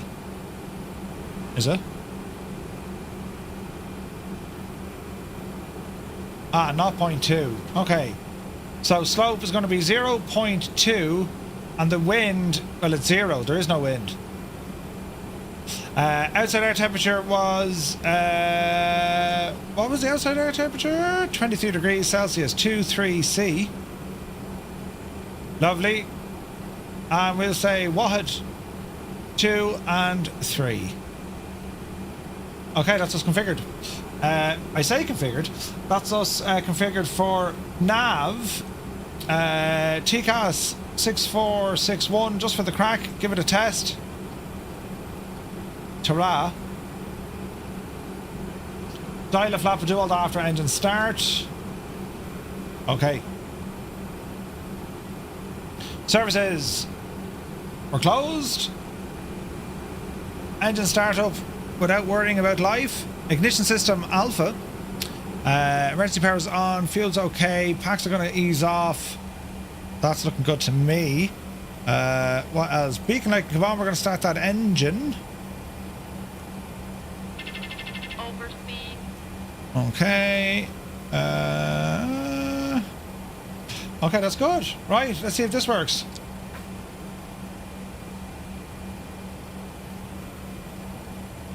It's doing a thing.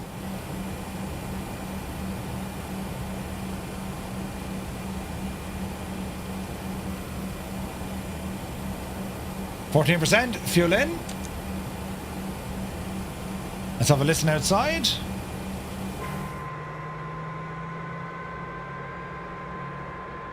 Sounds good, doesn't it? Sounds very, very good.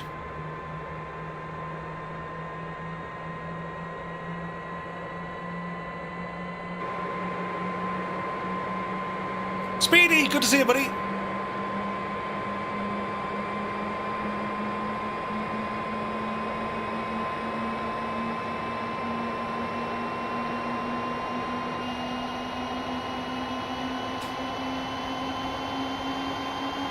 It's making all the sounds we wanted to make. Which is good. Alright, let's continue on. Battery still, that's okay, that's okay, that's okay, that's okay. We're two. We get a generator, they're automatic, I think, aren't they? Yes.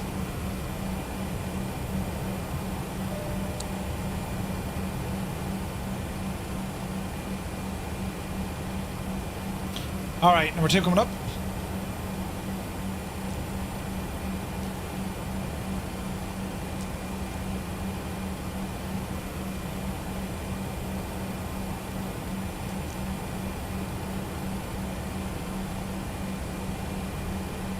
There she be.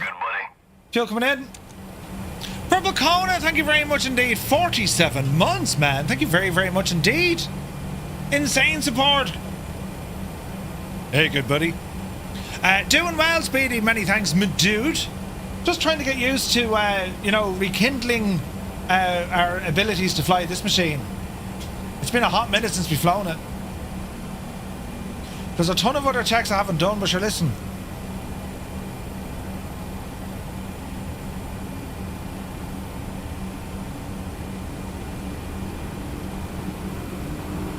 Alright, we're looking good there, we're looking good here.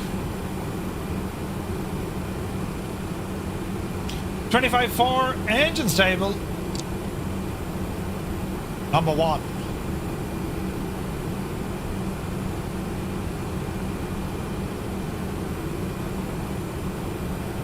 Now, how does this work again? We would profile this, isn't it? So we profile that gadget. We nav mode that gadget, and then we auto flight. Isn't it? I think so. Fuel in.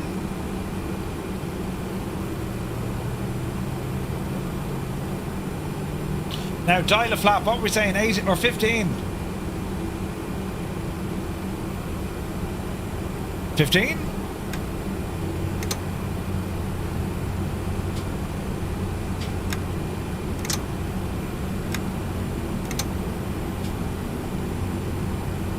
Where's the old, we'll do all this now in a minute.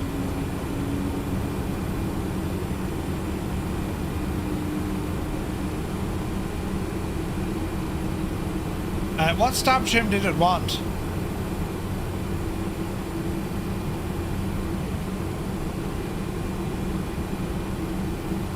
Uh, 135, 144, 158.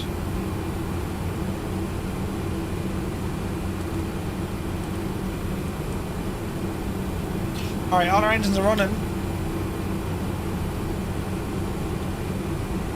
APU power, good luck to you. This will come on itself automatically.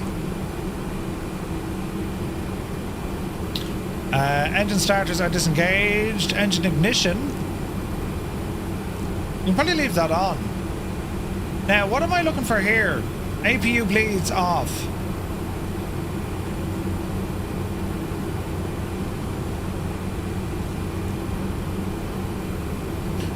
Why is that off? There we go.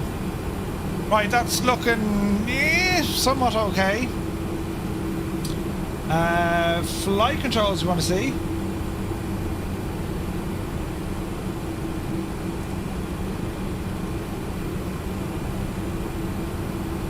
Okay, so go full forward, go back, full left, full right, other left, other right, spoilers. Alright. Purple means it's armed. Alright. I'm trying to think of my stab trim. 5.1. Where did we get that reading? ABS disarmed. Don't worry about that for the moment.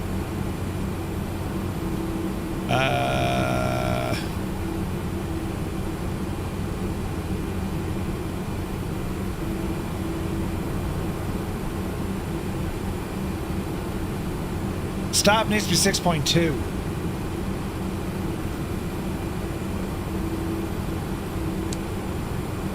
Okay. Engines are good. Flaps are set. ABS disarmed.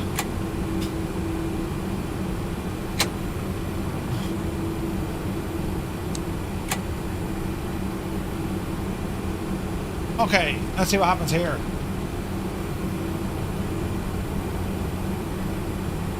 Taxi lights on. Off the brakes. Brakes off.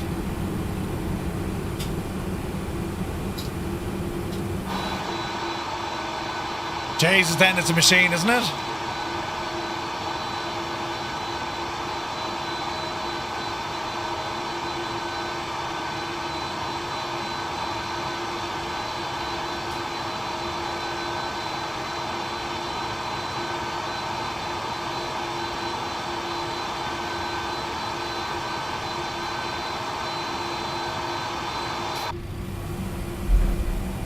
Right, down we go.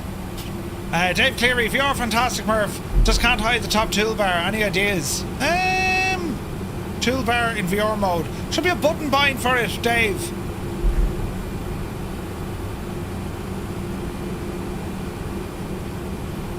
Rumble over here to the right. Watch your speed.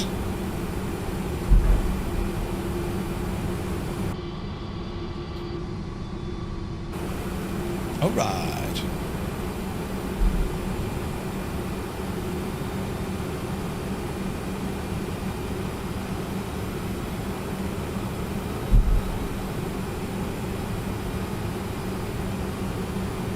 Okay, heading.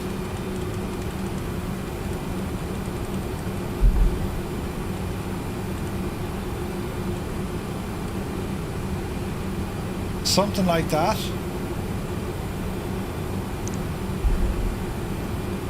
Our profile is in. Nav is armed.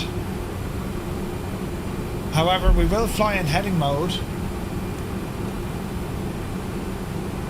Alright. So far so good. Didn't see me activate auto throttle. Not just yet.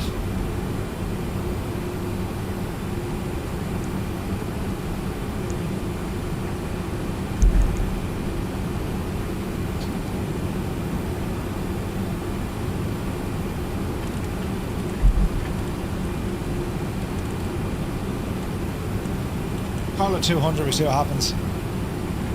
Thanks. Yeah, we finished with the Comanche, buddy. We're just doing a quick brief for our VATSIM flight tonight.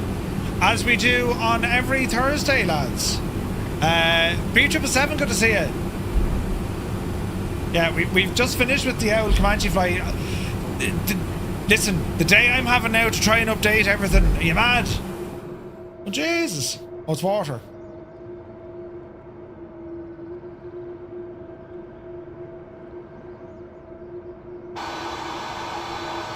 Right, we want to use up all the runway here.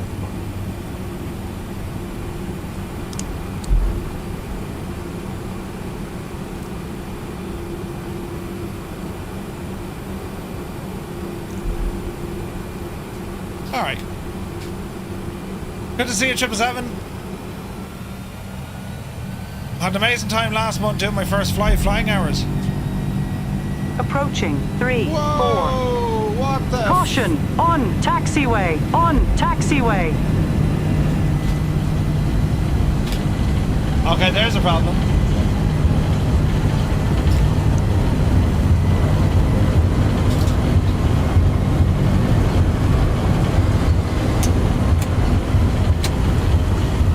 The throttle has its own ideas.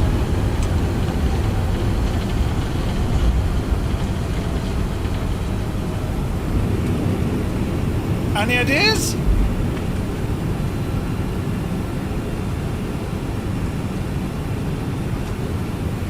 What the hell happened there?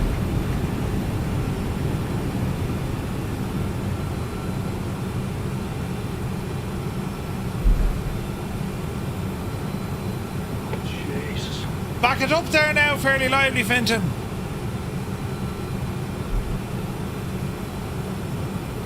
Where did I end the AT?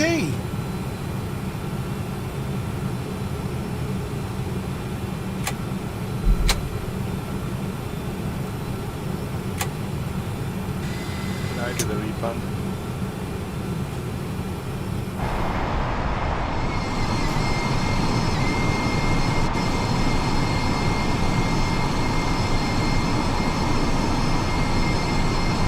If that happens tonight, we're all shagged.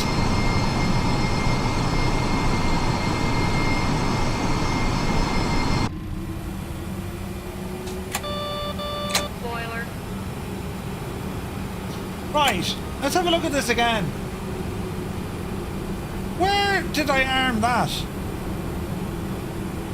ATS is off. So where did I arm it?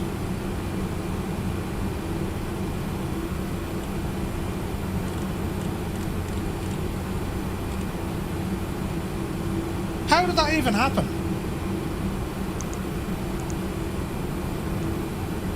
Nav is armed. ABS.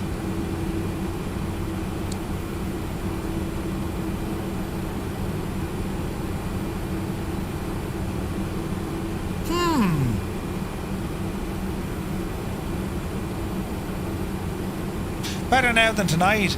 Yeah, but like, if I just touch this, it's going to do the same.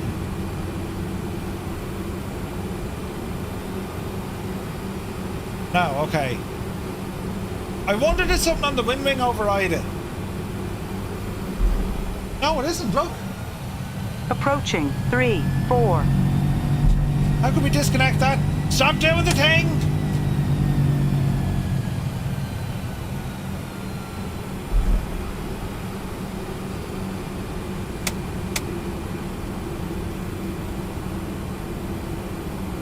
No, it'll only kick in if you move them above 60. Alright, that's what it was. Jam, I'm going to see it. Jamaican runner. So 60% is the J's that don't touch it button.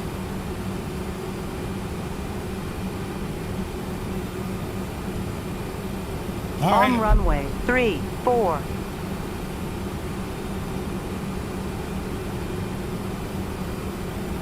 Right.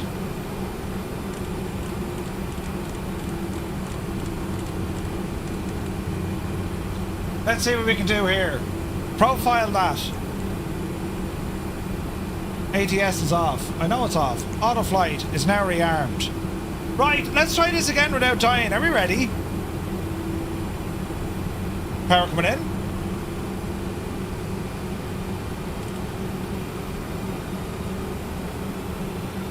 Toga.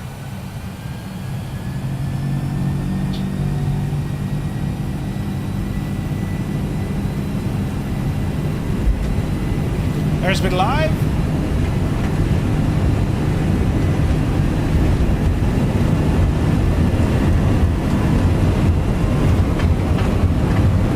V1.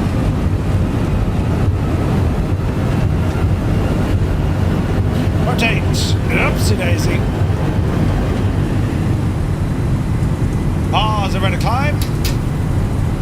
You're up. Jesus, 20 degrees, Murph, go handy. Altimeter setting.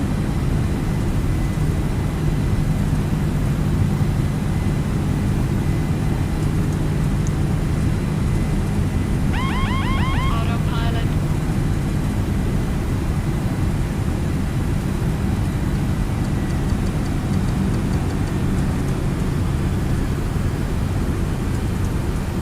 Easy now.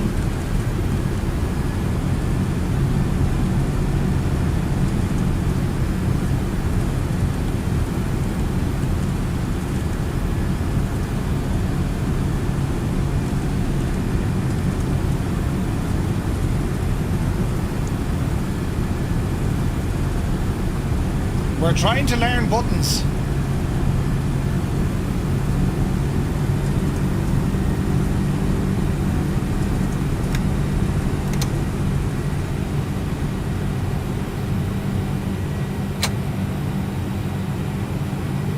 See what happens when you haven't friggin' flown friggin' things in ages.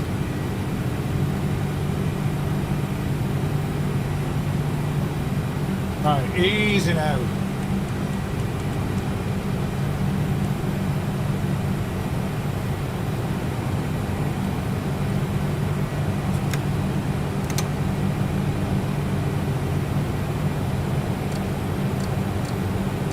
It's not the plane, it's the pilot. Oh, it's very much the pilot in this one.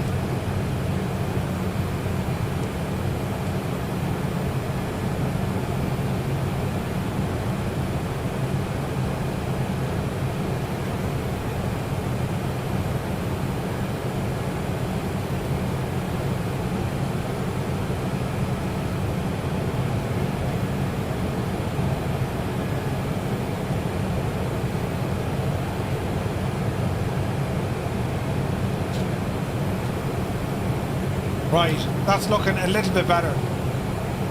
Jesus. Hey, Brett, good to see you, buddy.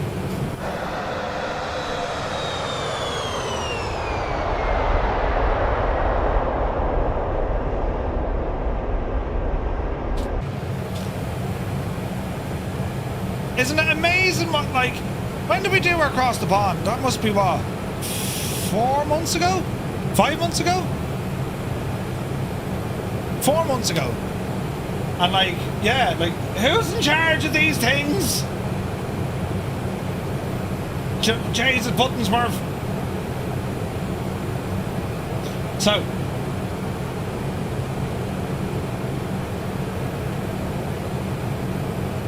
Wait, now, was that a raid? Brett, did you just give us a raid? Jesus. Welcome in, lads. Hope you're having a great day. I've no alerts for raids. I'm in a hoop. We're also trying out some vertical streaming. Ew! Very fancy, isn't it? Scott is off to get a cup of tea. Man, Scott. Right, plane. You seem to be behaving now a little bit better. I say that, of course, but like, you know.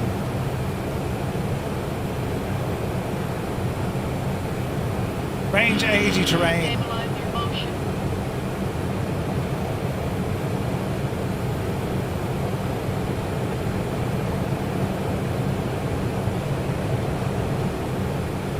Okie dokie.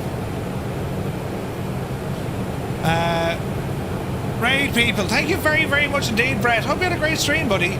So I'm here trying to relearn the MD-11. Now, we were doing a flight earlier on in the Accu-Sim Comanche, and it all went grand. You know, until I got into this. And the reason why I got into this is, well, this is our VATSIM flight for this evening.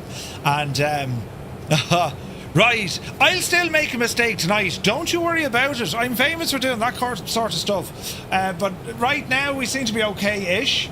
As we're approaching, it's a very slow, we can probably increase the rate of climb here. Engines are only sitting on around 80% like. They'll rev up here now, so at this stage it'll be lights. And the rest, I think, is grand. Do you know? Yeah, Nikki, 100%. So it's everything needs an update. You're probably wondering, Murphy, you're not in a friggin' A2A at all. Yeah, I know. It was all grand until, you know, it wasn't. You're in ATS. Nice, man. Nice. I wanted to do ATS last week and then the server update. I am having a mare with technology, right? My server wouldn't update. So it's shagged. And then I saw ETS just got an update as well. Right now, what does that do? What's the click spot there for? For dial a flap. Interesting. But yeah, hope you had fun. Hope you had a nice drive. As I said, this is just getting ready for our VATSIM flight for our VATSIM flight for tonight. In the beautiful MD-11 from TFDI Design. Earlier on, that was all using OnAir and the Accu-Sim Comanche. We flew out of Albuquerque and we rambled across to Holbrook, which is very nice, into Arizona. And yeah, my test here was, you know, is everything working? Does V-Pilot work? Does the aircraft work? Does the pilot work? Pilot doesn't really work. No, far from it, in fact. And do you know what else we were doing today, which you might find interesting? I was using Garmin Pilot. Ooh! Start tonight, ETS2, Japan map. Japan map? Then it's ETD'd. No way!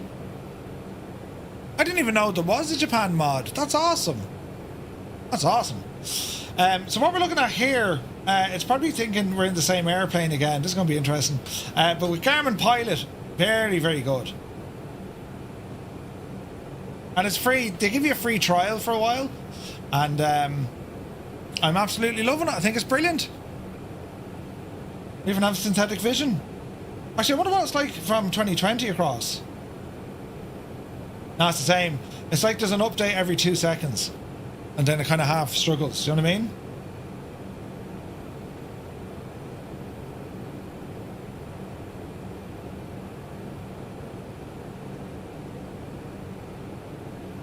Yeah, that's fairly abrupt.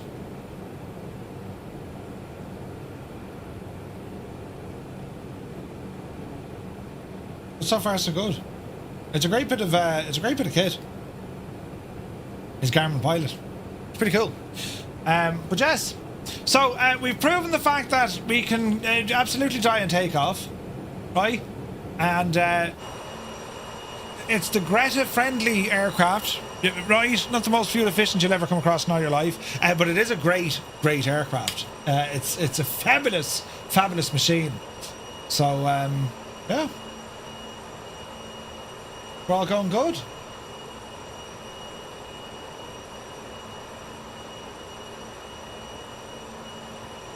Good thing it's a cargo plane instead of passengers. Yeah, it would have been an absolute disaster, wouldn't it?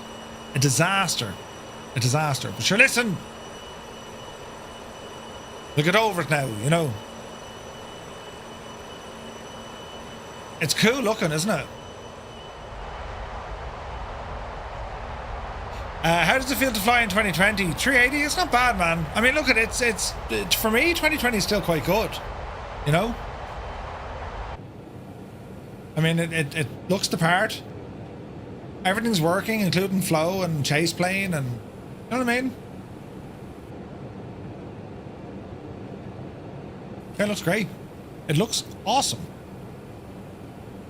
Now, we're not actually doing this flight. We've decided this for tonight, but this is purely testing the aircraft and like all the different modes of, let me see, heading.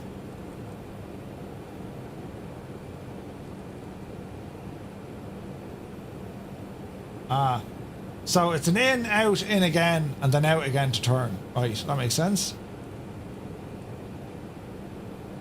That makes total sense. There's crocs all over the cargo bay now, you better believe it.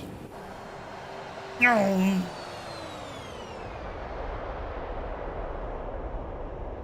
The good news is I was able to start it up without too much of a worry. The bad news is I almost accelerated us, you know, into absolute and utter catastrophic disaster. So, yeah, work is definitely required. We'll be grand though. Altitude is still climbing. It's a machine, this thing. We flew this from Dublin over to friggin' Detroit on VATSIM. And I was grand. I didn't make any issues. Altimeter setting. Oh, yeah. 299 or 2. Horse it in there now. So, yeah, I'll have to... I need to relearn.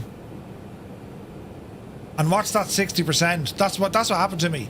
I went above 60 just to give it a bit of oomph, and I went, haha, you what? No. And it tried to kill us, do you know? But yeah, the MD-11 is super nice. Like, the updates that they have working on this, they're coming soon, you know? There were no issues except all the VATSIM part. Was there no issues? Did I have issues on VATSIM? But we didn't have to do kind of oceanic clearance. We got away with that. But at least we knew what we were going to do. You know what I mean? We knew that if we had to do it, we'd have been doing it. Do you know? So there was that.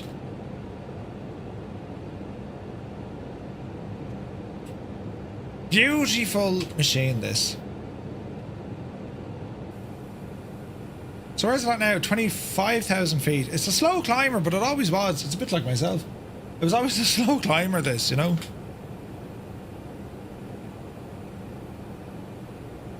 So I hope everyone's having a great day. Let me know where you're tuning in from. It's always interesting to see what part of the world you might be in. And if it's daytime, why aren't you in work? You know, and if you are, maybe you're lurking, or maybe you're out, maybe it's home time. Maybe you're finished work, or maybe you haven't gone to work yet. Maybe you don't work at all. These are the things, you know, we ask for no apparent reason. Right, so that's how the heading mode works. Left again. So if we do, see the way it didn't do it? Now it does it. No. Oh wait, so you kind of have to set it and then activate it. Right, okay, right. Work, I can't even remember that. Larn, hey. Tuning in from Mauritius, nice. What's the weather like there? Jeez. Mauritius, beautiful. Our speed is very low all of a sudden. Did you see that?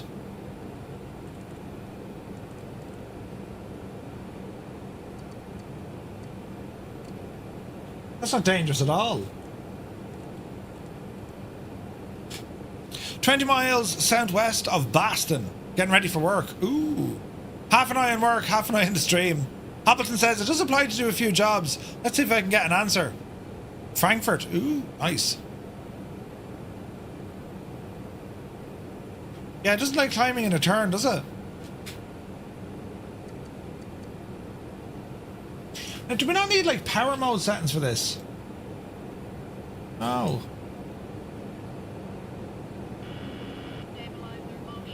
Interesting.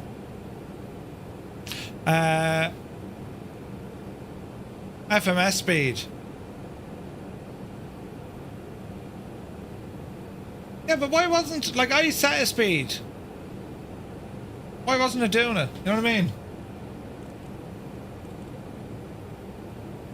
I think it's the fact that we're climbing. It doesn't want to be dealing with this.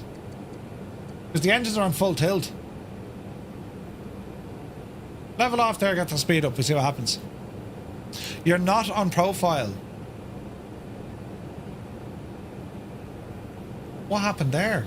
Climb thrust. Ah. This is going to be carnage tonight, isn't it? Weather's overcast, it's very warm. Sad that the summer around the corner, right? Yeah. 28 degrees at the moment. Nice. Tasmania. Nice. This is going to be an unmitigated disaster tonight when I try to fly this plane. Yep. It's going to be a friggin' disaster. But that's why we do these things, you know. No. Summer. Welcome in, welcome in. You might have to hand fly it all the way. I might take a 742. You just wouldn't know your luck. Do you know? What time of day are we? We're 5 to 3 here now. Jeez, it's been a hard out station this morning, hasn't it?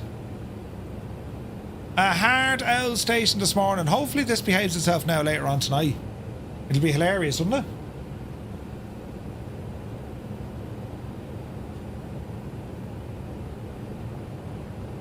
I didn't, not yet, Cornwall. That's on my plan tomorrow morning. I'll be doing that tomorrow morning.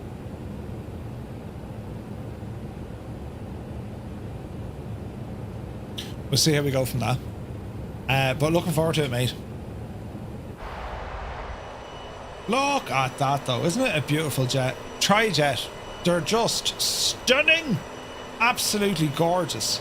They really, really are. It's a beautiful aircraft. And the TFDI design, they did a cracking job, and the sounds are good. And as I said, like the update that's on its way for Flight Sim 2024, it's going to be very good.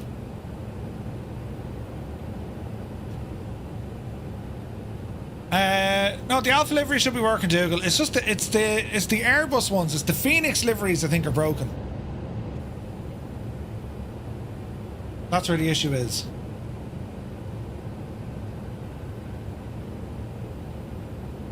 For whatever reason. No, you know, we don't know. We just don't know.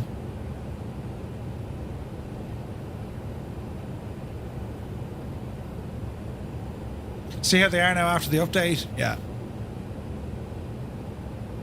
VR in a chopper is fantastic. I'll have to confiscate this headset from my grandson. Dave, game changer, man. Once you get into VR at all, like the experience you can have inside a VR headset in a flight sim, oh man. I mean, they were built for flight sims. I mean, that's how you really take advantage of it.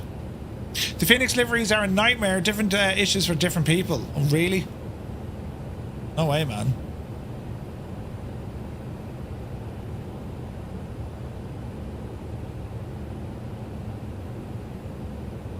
It's just one of those things, isn't it? It'll be Microsoft Flight Sim tonight. I will be doing more X-Plane soon, though. That 742 was a lot of fun the other day trying to fly it. But it's amazing, lads, isn't it? Like, when you haven't flown a particular aircraft, even for a couple of weeks, like, it takes a good... It takes a lot of time to kind of figure out all the nuances and understanding how it works.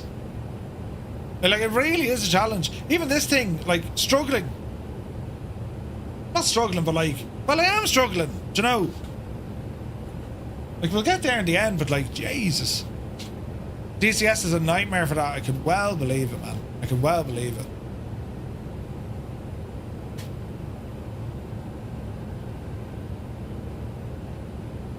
Right, it seems to be, the good news is, anyway, sim performance is good. And the aircraft is indeed working, you know, without major issue.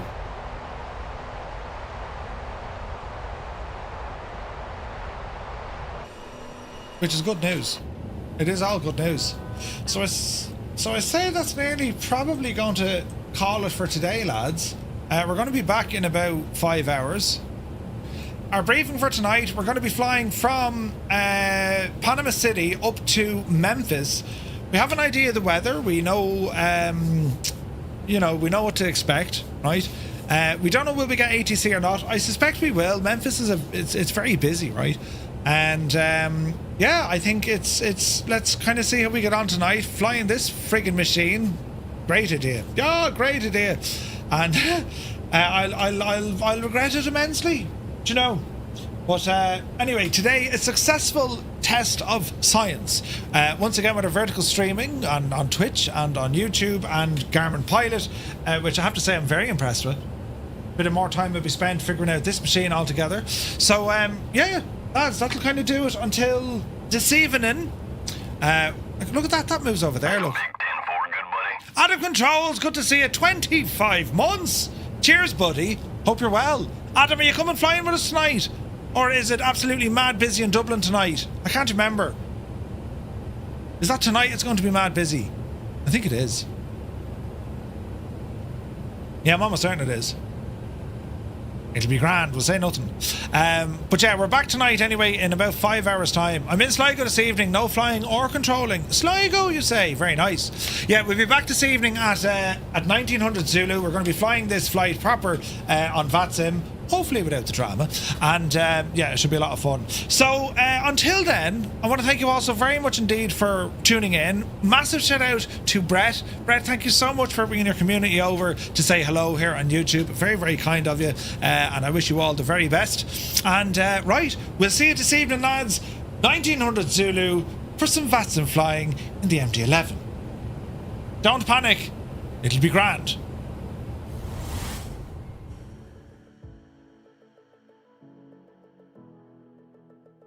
Larry red, Larry yellow. Oh no! I've had enough of this wowdy webble sniggering behavior. Silence! Call yourselves Poitoian guards. You're not. Seize him, blow your noses and seize him.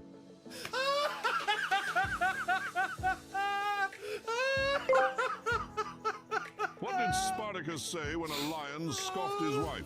Nothing, he was Gladiator.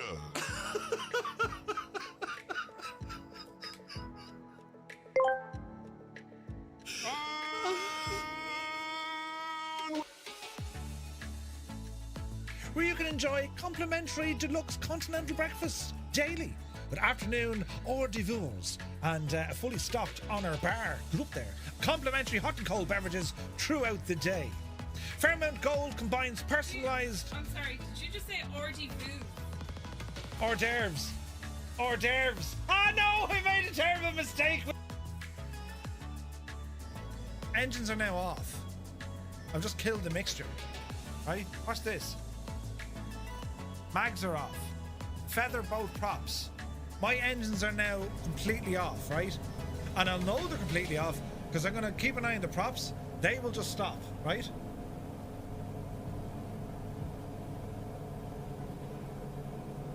Engine 1 stopped.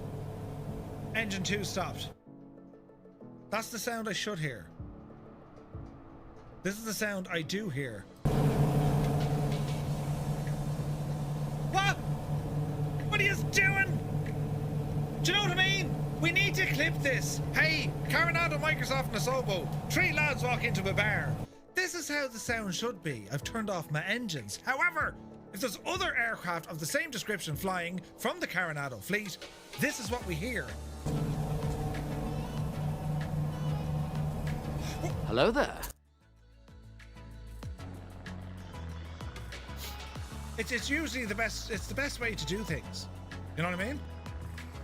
Usually the best way to do things is no matter what sort of a day you're having, just come in and just have a bit of a slag with me, you know?